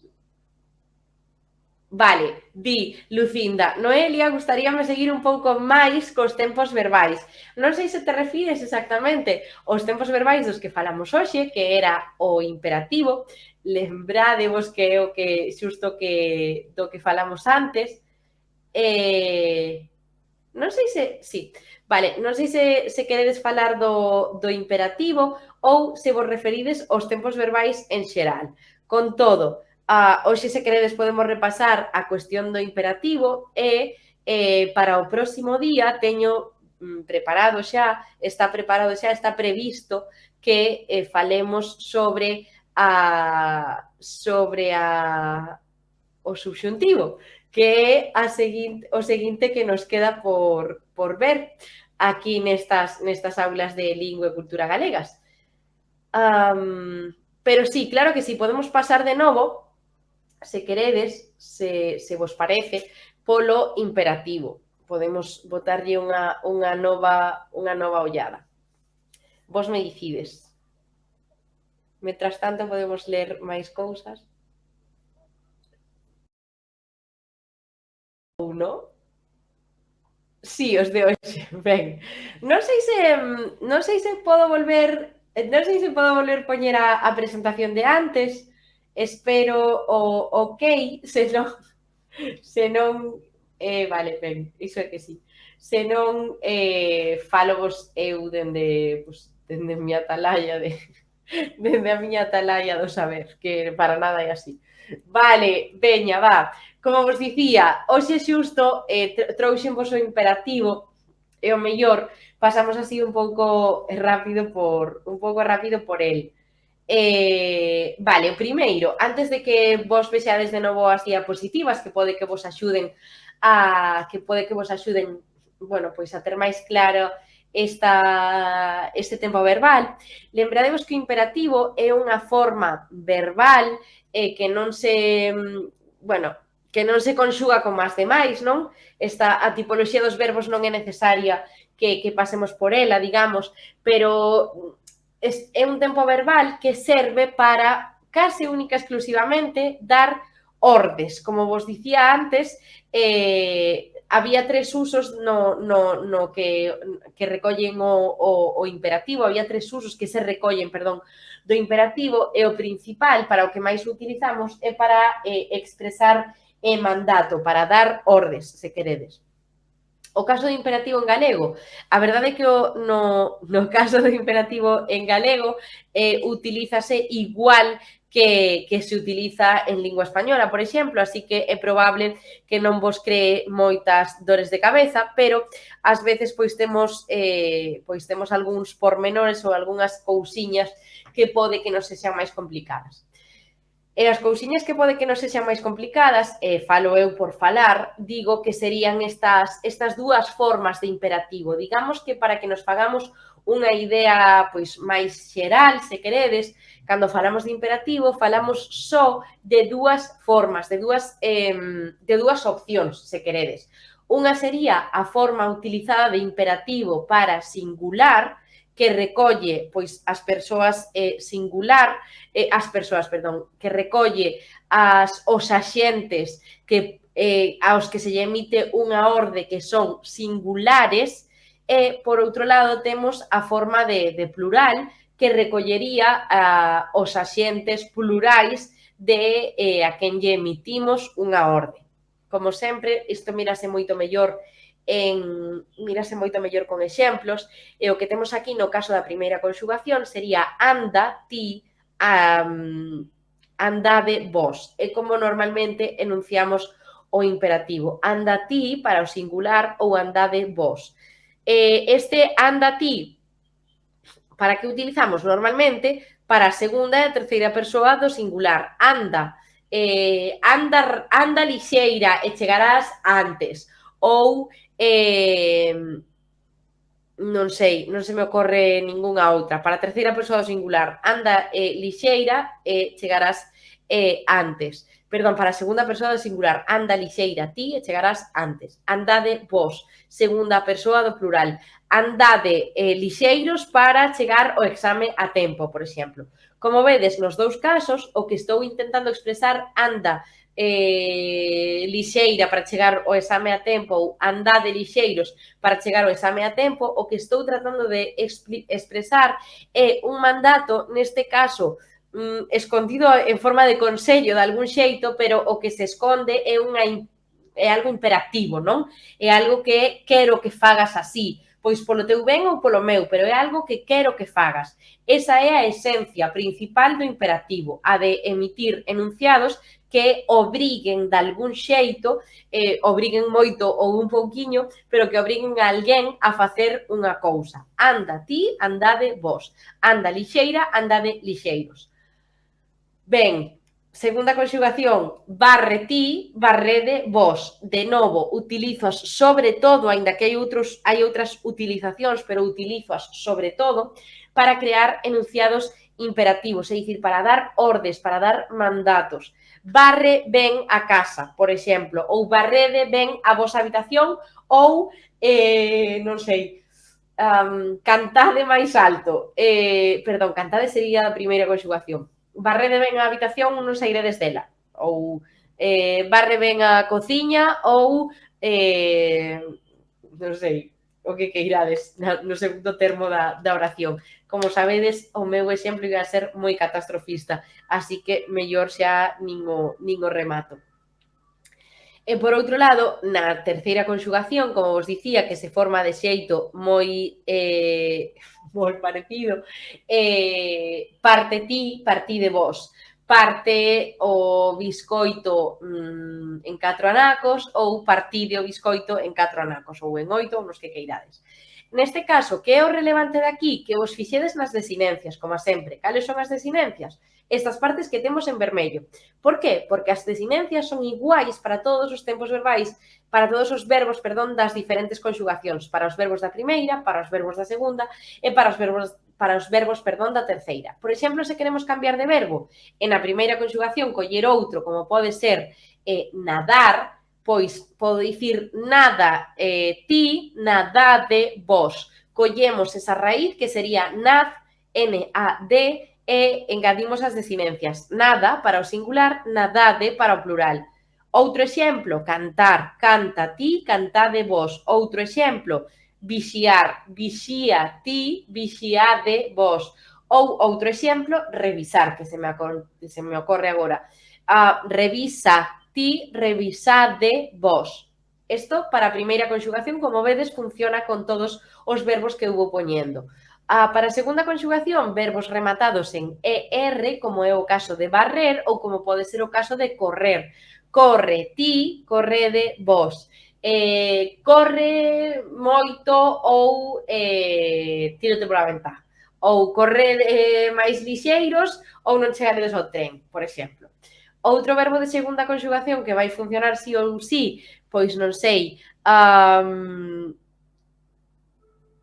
esquecer, por exemplo, esquece ti, esquecede vos. Esquece o que acabas de escoitar, e isto é unha orde. Ou esquecede o que acabades de escoitar. Outro verbo que pode funcionar tamén, creo que correr xa o dixen, coller, grazas, corre ti ou correde vos. Collete, neste caso, os libros para a escola ou colle o, non sei, o libro que queres ler hoxe. Coa terceira conxugación, máis do mesmo. Rir, rite, ti... claro. Perdón, collín un verbo irregular. Non vou facer a conxugación do verbo irregular. Podemos coller outro diferente, como pode ser... estou pensando só en irregulares. no, perdón, sí, fíxeno ben. Rite ti, ride vos. Neste caso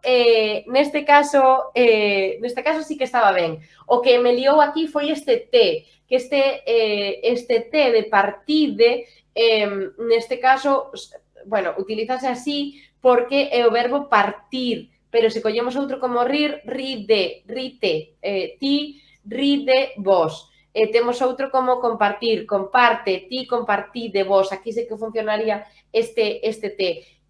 Noutro irregular, pois sorrir, este sería irregularísimo, sorrí, ti, sorride, vos. Por exemplo.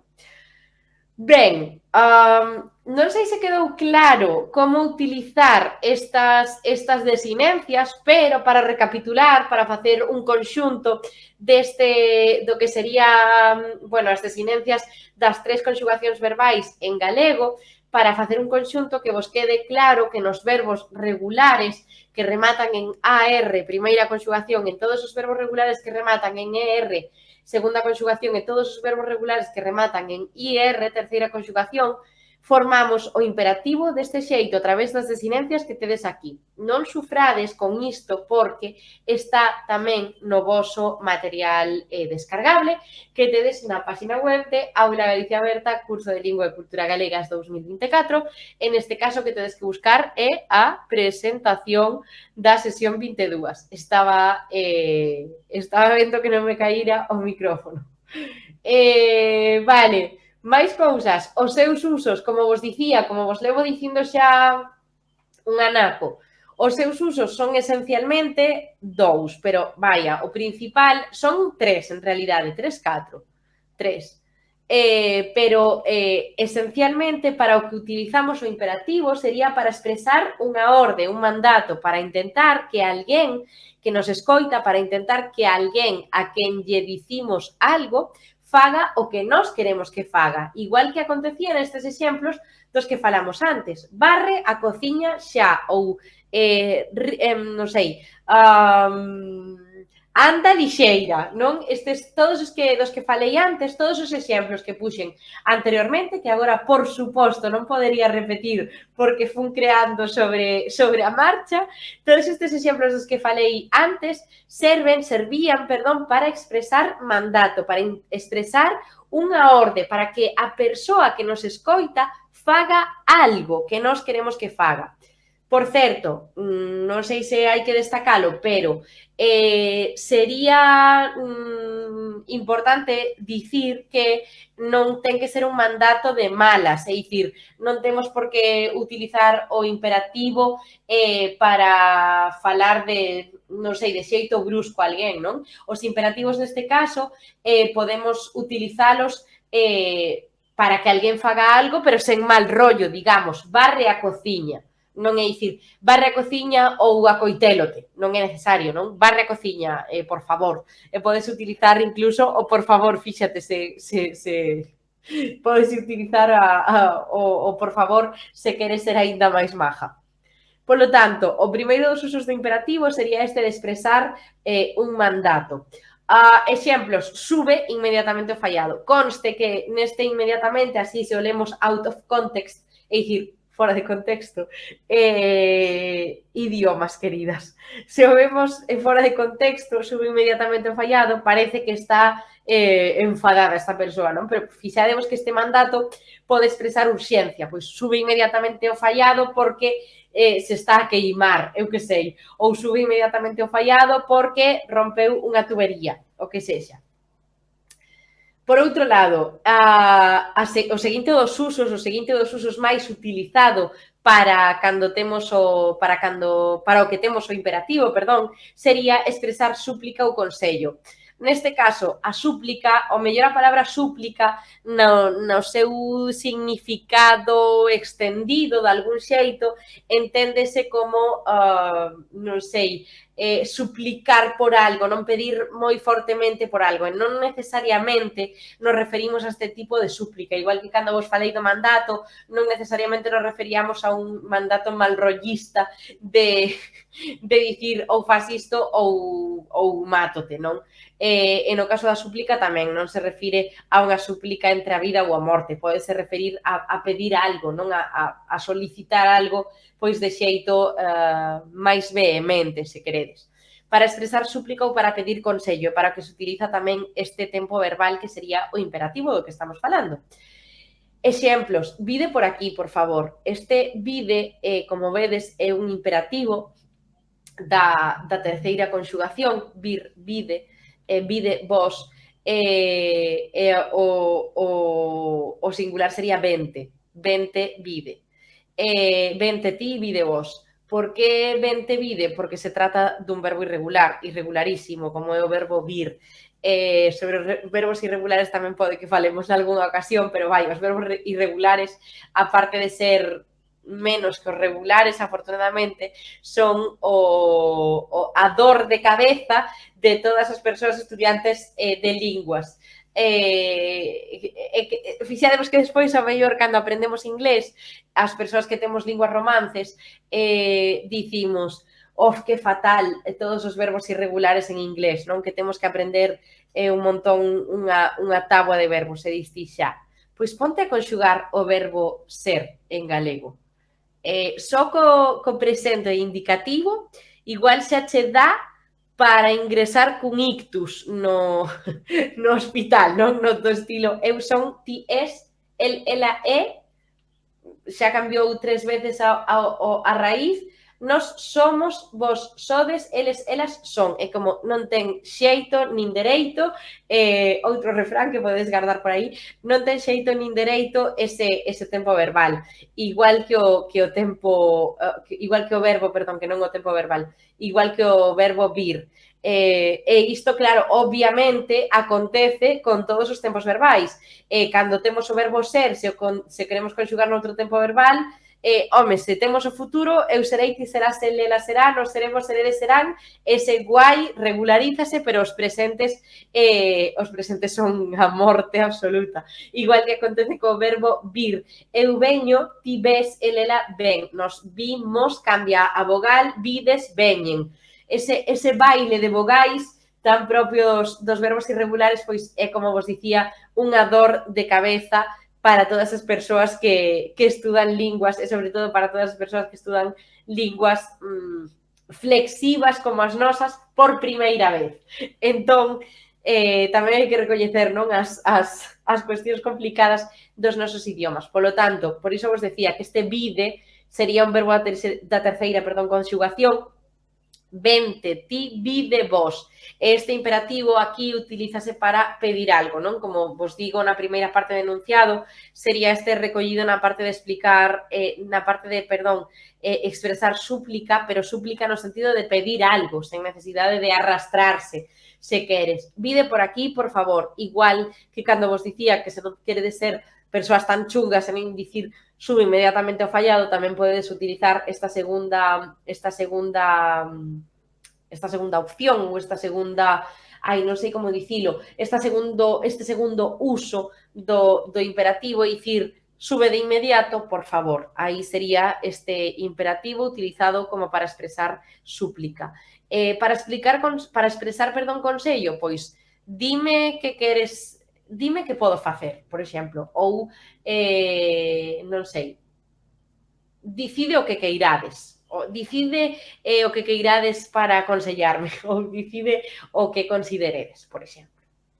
Ben, e por último, teríamos este último uso do imperativo, que sería o que chamamos ou o que aludimos para formular unha hipótese. Que sería unha hipótese? Pois unha idea de partida que non está necesariamente realizada, que non ten por que cumprirse, non ten por que funcionar como pretendemos que funcione, non? E neste caso, para formular unha hipótese, temos aquí bueno, isto en realidade non é unha hipótese, é máis ben un consello. Failles caso, verás como te vas sentir mellor. Failles caso, si é que estou máis ben unha súplica. Vou intentar facer unha hipótese en directo. Vale, por exemplo, cantade en alto e escoitarambos no 10º, por exemplo. Neste caso, sería unha hipótese, porque é unha idea que pode pasar ou que pode non pasar. Estás emitindo unha información que pode pasar ou non. Ou eu que sei, correde máis lixeiras, este tomeino de antes, correde máis lixeiras e así non vos mollaredes se chove, por exemplo. Isto que se di, non? De que se cando chove corres que te mollas menos. Ou tamén chamade a vosa nai e pode que non se enfade. Neste caso sí que formularíamos unha hipótese. O conto, o que pasa aquí con este terceiro uso dos imperativos é que aparte de utilizar un verbo na súa forma imperativa, o que temos é que combinalo tamén con outras, bueno, pois con outros verbos e outros tempos verbais, perdón, que non outras conxugacións, para crear así o imperativo. Entón, pois por iso igual é a máis raruna, se queredes. O meu briconsello de lingüista, se é que alguén o quere, quedadevos con que os usos prototípicos do imperativo serían os dous primeiros, para expresar mandato e para expresar súplica, para pedir algo, para solicitar algo.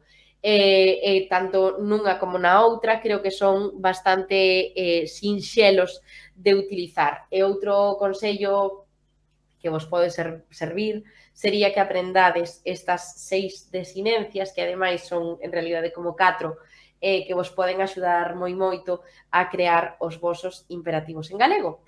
E non sei se con isto respondín a pregunta de Lucinda, que me decía que vou sacar as diapositivas, que me dicía que quería volver sobre os verbos. Creo que xa está. Igual me carguei a emisión en directo ou non. Saberemoslo agora. É que en realidade son moi perigosa con un ordenador diante. Pode pasar de todo se eu estou aos mandos. Entón, dicía Lucinda, non sei se así quedou máis claro o que preguntabas ou queres que volvamos facer fincapé sobre algunha das cuestións das que falamos ou te referías a outra das cousas das que falamos nesta orilla primeira, pero síntete libre de coller o teclado e contárnolo por aí. Non sei se ao mellor temos algún comentario máis. Vale, apunta de novo... Ai, desculpade. Apunta de novo as obras de Suso de Toro. Verás, esta é a que... é que antes non sei se vos lo ensinei ben. A ver... Son a peor influencer do mundo, Esta, e agora sí que se ve sen reflexio, esta é a que vos dicía antes, que é a de calzados Lola, é a que vos recomendei eu antes. Neste caso, a edición que eu teño é de Xerais, e dicíamos que, aínda que parece bastante grandiño, son, eu que sei, 200, 325 páxinas, e ten unha edición como todo Xerais. Buah, esta sí que xa non se ve, dende aquí. Ten unha edición como todos os libros de Xerais, así, que é moi fácil de ler, non? É algo que se agradece moito deste xeito de maquetación e de edición desta editora. Este é o que eu tiña aquí en físico, porque ademais como que me interesaba falarvos de Suso de Toro como escritor novelista contemporáneo que aínda hoxe en día pois segue creando títulos, non? E que podedes ao mellor... Moitísimas grazas! É que temos, de verdade, este curso é maravilloso. Suso de Toro, téntelo aquí para poñerlle cara. Fixadevos. Efectivamente, en non orixen, no 2003, Premio Nacional de Narrativa. E tedes aí parte das súas obras. Caixón Desastre, do 83, Relatos e Premio de Galicia Universidade de Santiago por Polaroid no 86, reedición do 21, Premio da Crítica de Galicia por Land Rover, a novela Ambulancia tamén. A novela Ambulancia, fixadevos que era sempre lectura obligatoria, ou era cando eu estudaba, lectura obligatoria en segundo, terceiro da ESO, e demais. Tedes aí outros moitos, como vedes aí, moi actuais. Eu, obviamente, non os lin todos, pero sí que vos podo recomendar os que eu lin. E dos que eu lin, dos que eu lin, recomendo vos todos. O Señor Elegante, ese, podemos parar aí a imaxe? Ese. Ese de Un Señor Elegante, recomendo volo moitísimo, non o teño aquí porque o teño na casa de meus pais, pero é un libro pequeniño, que ao mellor ten alrededor de 150, non, igual algo máis, 200 páxinas, de novo, como todo o Suso de Toro, ou como case todo o Suso de Toro, publicado en Xerais, vaya, ese está moi interesante, Un Señor Elegante. Creo que vos estou mintindo, Un Señor Elegante é máis longo, pero léese moi rápido. Outro que tamén lin, que temos aquí, podes seguir navegando pola páxina, sería o de Ambulancia. Ese sí que é unha novela moi curtiña, tamén misterio, pois cosas que pasan. Vale, grazas, fixéchenos aquí Un Señor Elegante en pantalla. Como vedes, tedes aí a sinopse. Estaba moi ben. Un Señor Elegante, fixadevos que ten, a ver, 2 comentarios, pero ten un 5 de 5. Prometovos que un non fun eu, pero ese está moi ben. E ademais, creo que nestes últimos, bueno, creo que tedes case todos en formato ebook ou en formato EPUB, non sei se se pronuncia así, pero podedelos descargar por un modiquísimo precio. Si, ves, tedes aí a versión EPUB. Podedes descargalo por un prezo, pois, irrisorio. Con todo, a min que son moi fetichista dos libros en papel, non me gusta para nada o libro electrónico, aínda que sei que teñen pois moi boas, bueno, que ten moi boa acollida. Con todo, queríamos eu recomendar, xa que estamos aquí falando de libros, lembrar do nome, unha página web que creo, se non miro e comento o próximo día, que se chama Iberlibro, onde, isto está completamente fora de contexto, pero da igual. Iberlibro é unha página de venta de libros de segunda man, onde podedes acceder a títulos, pois en galego neste caso, pero títulos maravillosos por prezos pois baixísimos. E non só iso, senón que pois estades contribuindo a darlle unha segunda vida a libros que a mellor ían acabar no contenedor, non? De lixo. Polo tanto, é unha página pois que vos recomendo moito. Diría que é Iberlibro, sí. Se me estou equivocando, que me perdonen os de Iberlibro, aos que me quero referir. Xuro vos que non teño accións en Iberlibro, pero é un sitio, é un lugar maravilloso, sobre todo porque, ademais, en linguas minorizadas e minoritarias. Sí, grazas, é esa, sí. Esa páxina. No caso de Iberlibro, e no caso das linguas minorizadas e minoritarias, como é o caso do galego, podedes atopar primeiras edicións que son cousas que é como, isto de normal non o atopas, non? Pero mellor, pois é unha, eu que sei, unha primeira edición que alguén atopou nunha feira de calquera lugar do mundo e que, pois, 5, 6, 12 anos despois, pois non lle interesou tela máis na. E aí podedes atopar auténticos tesouros, así que tamén vos animo moito a que se queredes consumir literatura tamén en galego, podedes acudir aí. E como me preguntabas, que volver a recordar as recomendacións de libro que fixen hoxe, a primeira que fixen, foi esta de Calzados Lola, e do mesmo autor Unha que vos recomendo, que sempre recomendo moito, aparte deste Un señor elegante, do que vos acabo de falar, recomendo vos moito o libro 13 badaladas, tamén de Suso de Toro.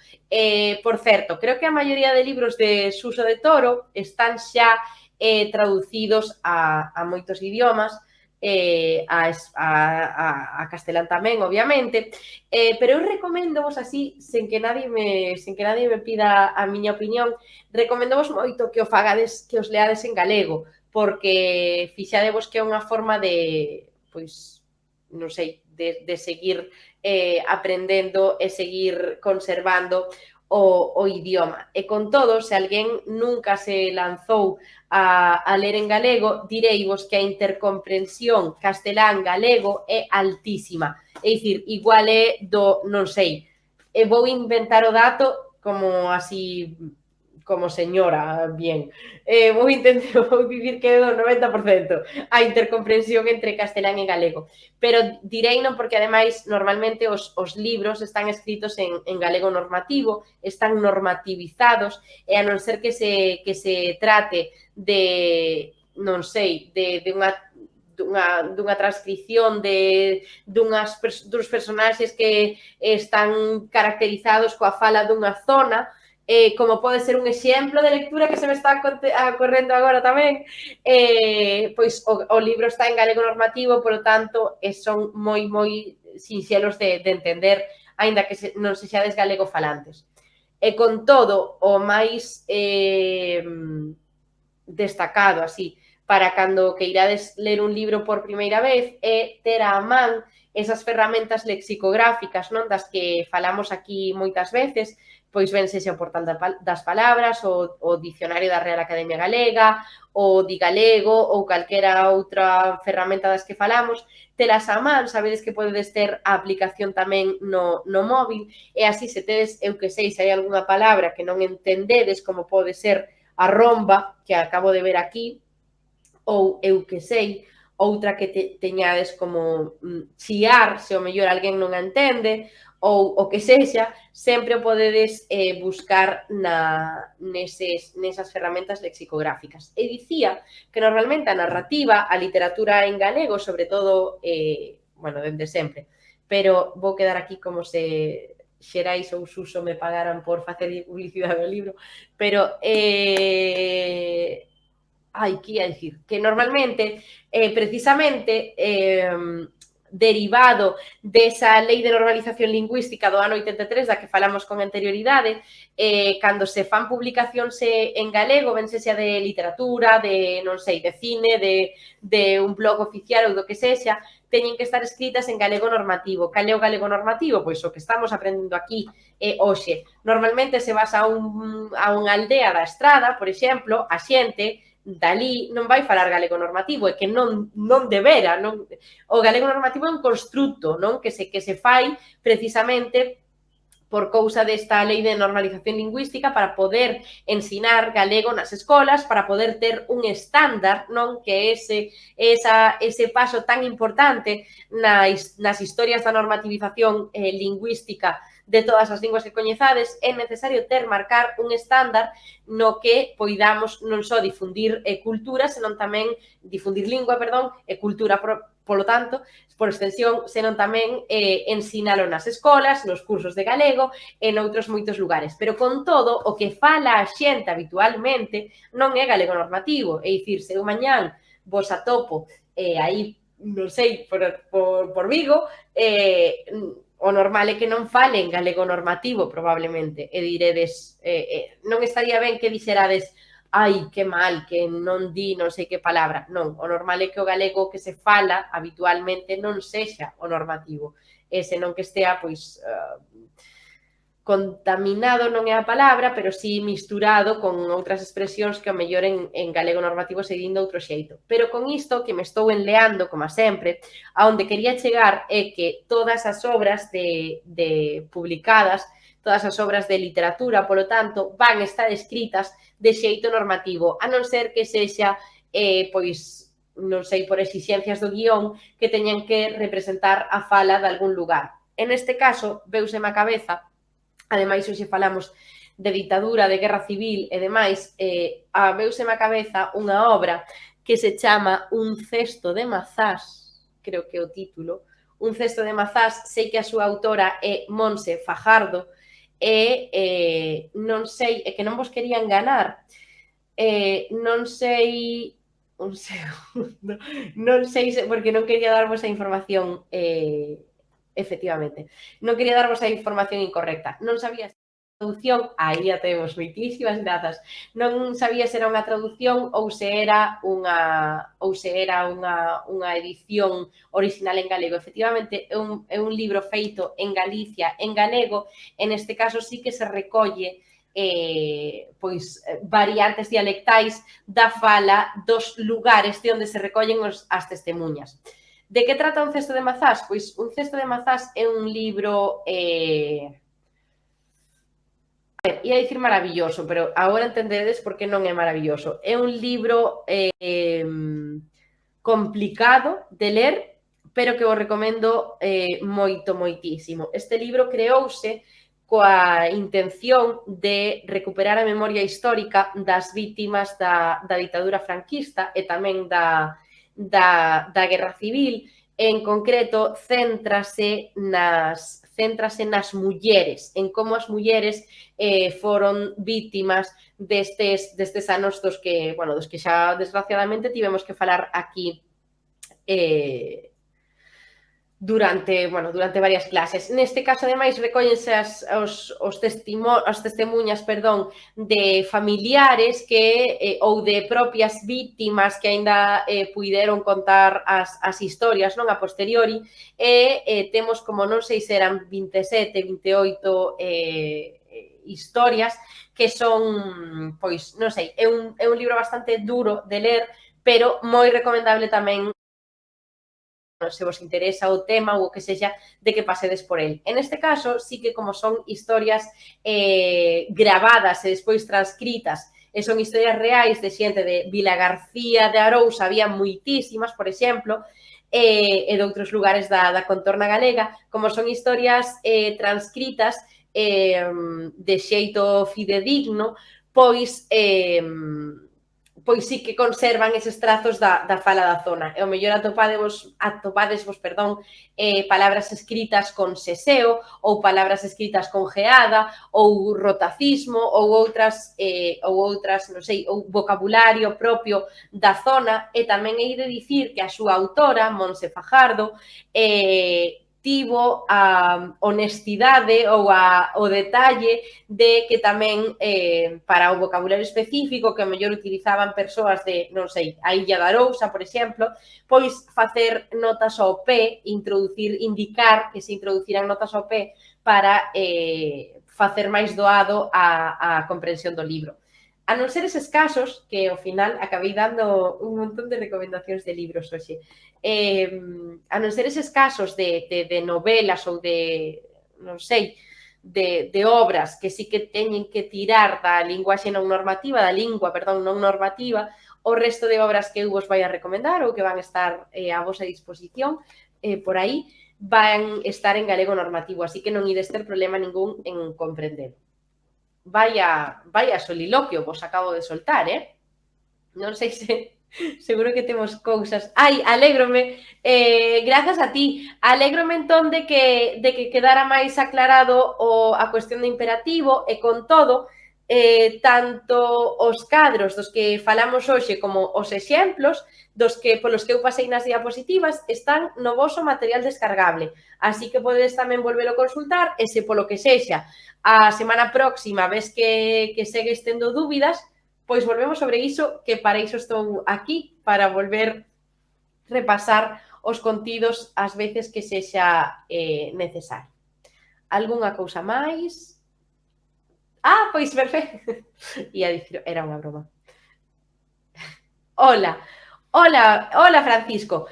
Hola, boas tardes. Siguen existindo as revistas das que falaches como a Nós ou a Nosa Terra? Moitas grazas. Pois fíxate. Hoxe en día non, nin a produción da revista Nós, nin a Nosa Terra segue facendo tiradas de revistas. Bueno, a Nosa Terra creo que ata non hai moito, tiña aínda algunha tirada por aí. Pero no caso da revista Nós, non.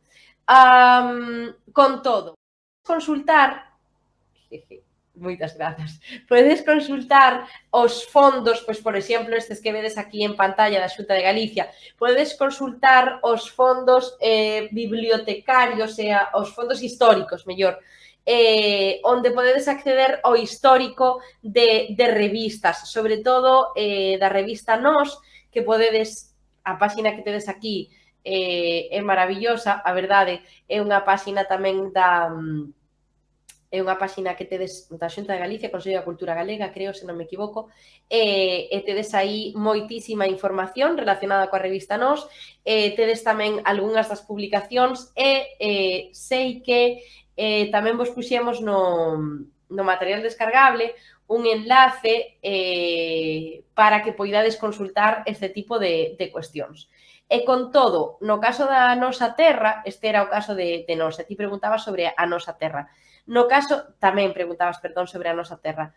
No caso da Nosa Terra, a Nosa Terra técnicamente emitiu números ata o ano 1972, pero podedes acceder a ela nos fondos documentais do Consello da Cultura Galega. Efectivamente, este que temos aquí en pantalla. Eu dicíavos que esa primeira etapa chegou ata o 1972 e despois do 1977 que aparece esta última etapa, houbo coletazos ata o ano 2011. Por iso vos dicía que ata hai pouco tempo tamén podíamos atopar publicacións relacionadas coa Nosa Terra. Con todo, aínda que na revista Nós non acontece tan así, sí que podedes consultar fondos no Consello da Cultura Galega e demais, nas páxinas así. Neste caso, os fondos da cultura galega, así que no caso da Nosa Terra, teñen digitalizados un montonazo de números onde podedes consultar esta revista. E o mesmo acontece con outras revistas, como podían ser, pois non sei se a revista Vieiros, é que agora estou falando de memoria, pero a revista Vieiros tamén tiña nos fondos documentais pois bastantes números e algunhas outras revistas tamén podedes consultaras en liña. Con todo, volvo a remitirvos os materiais descargables, aí tamén tedes información sobre estas cuestións e tedes enlaces directos que vos poden levar a estas bases documentais que ao mellor pois son de interese. Non sei se temos máis preguntas. Estamos a piques de rematar. Vale, iso significa que non hai máis preguntas. Entón, sí. Eu escoita, grazas, esta era, respondes a pregunta que che facía antes, que vos dicía, dende onde escoitades tamén? Contádeme. E dinos María Jesús, grazas por responder. Eu escoitoa dende Pamplona, a través dunha plataforma que se chama TuneIn Radio. Gústame moito pola mañá. Pola mañá teño unha programación moi amena dende as 8 ata as 10, dende as 10 ás 12 e máis programa de cuestións máis locais das cousas das parroquias, do Concello da Estrada e tamén de Cuntis. Vale, agora recordo perfectamente a pregunta non, a intervención que facías antes. Dicías que ti escoitabas Radio Estrada, eu dicíache, contanos dende onde a escoitas. Así que, información relevante para toda a xente que este aquí relacionada de algún xeito con estas localidades, tanto a Estrada como Cuntis. Este xeito de acceder a... Isto é maravilloso, este xeito de acceder a radio a través desta plataforma. Vale, TuneIn, entendo, é o que tedes aquí, te ofrece deportes en directo, música, noticias, audiolibros e podcast. Vale, non sabía do que me falabas, pois fíxate, era super ignorante. Claro, é un xeito de conectarte pois con outras radios. Conste que me gustaba máis TuneIn, que como lle chamei ao principio que TuneIn, pero vaya, como se di isto? Imperialismo lingüístico. Vale, máis cousas. Sei que as temos. Vale, fixadevos, dicíamos, caramba, Vieiros, revista do Patronato da Cultura Galega de México, caramba, 132 euros, a ver, que igual non son tantos cartos, non sabemos cantos números son, 28 de novembro, non, ese está colgado aí. Vaya, non sei se, con todo, isto que vos dixen de Vieiros, de fondos documentais e tal, non dixen nada, porque estou segura de que esta revista a tedes nos vosos centros galegos. Estou segurísima, porque ademais, igual que podedes acceder a algún tipo de, pois non sei, a recursos bibliográficos en galego grazas ao labor, ao bo labor dos centros galegos na Galicia Aberta, seguro que esa revista Vieiros, que é como moi típica de ter nas bibliotecas, seguro que tamén podedes consultala nos vosos centros galegos. Ademais, neste caso, a revista Vieiros cobra aínda máis relación coa emigración, se queredes, porque foi concebida directamente ali, non? Entón, seguramente vos mirastedes vos máis veces a revista Vieiros en físico do que o fixen eu. No meu instituto había, no meu instituto de secundaria, había números da revista, pero son por esas cousas polas que nunca pasas, porque non nesas idades non che interesa. E despois, cando entrei na carreira de Filoloxía, aí tamén nos fondos da Facultade de Filoloxía de Santiago de Compostela tiñan pois un bon número de exemplares desta revista. Estou segura, o mellor corrixídeme se me equivoco, pero que vos tedes que ter tamén a oportunidade ou de ter acceso a ela. E para ir rematando, non sei se temos algunha cousa máis que quedou pendente, non estou nada atenta hoxe dos comentarios eu, estou deixando todo ao meu compañeiro de produción.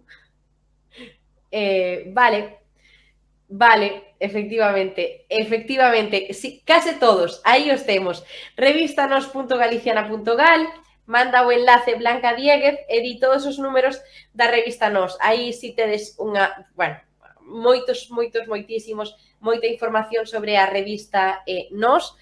Podedes consultala de balde, podedes consultar aí o que queirades, igual que acontecía cos números da nosa terra.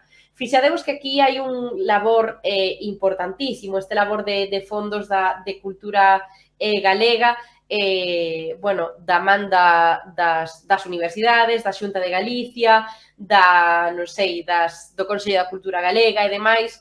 Aquí hai un labor de recolección, de recollida e de digitalización, sobre todo, eu creo que é con iso que máis sufro, destes recursos que agora podemos consultar de balde, non? De xeito gratuito para ver ou para vivir dende hoxe a sociedade galega daquela época.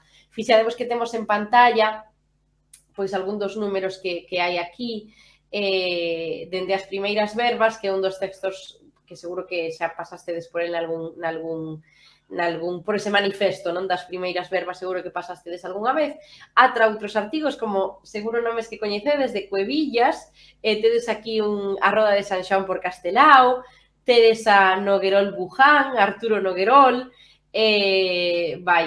tedes outros moitos que posteriormente foron voces non só legitimadísimas, senón tamén famosas, coñecidas e importantísimas para a historia das nosas letras e tamén da nosa normalización e normativización do idioma galego, que é tamén do que falamos hoxe, porque, e xa con isto conclúo, remato e vos deixo, porque non esquezamos nunca que os medios de comunicación dos que falamos hoxe son un axente normalizador esencial para a historia de calquera lingua. Polo tanto, que poidamos hoxe en día escoitar a radio en galego, podcast en galego ou ver a televisión en galego non obedece máis que a un labor complexísimo, complicadísimo e moi traballado de normalización lingüística.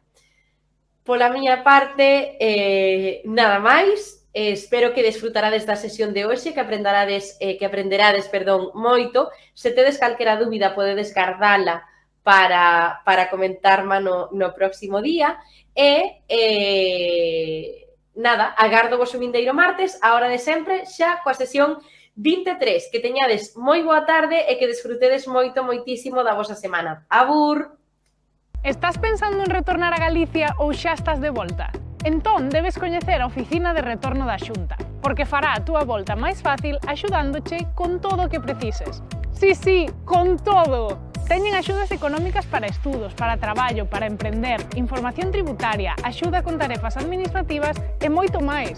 Dígocho eu, que volvín de Canadá a Santiago e déronme unha axuda económica para emprender e asesoramento continuado para a miña empresa.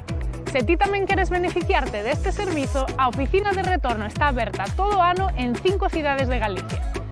Pero se non podes ir, tranquilo, porque este ano 2024 a Xunta de Galicia sorprendeunos cunha idea innovadora. Montamos unha oficina móvil! Esta oficina irá percorrendo todos os concellos de Galicia para estar perto de ti e facer que a volta a casa sexa a túa mellor decisión.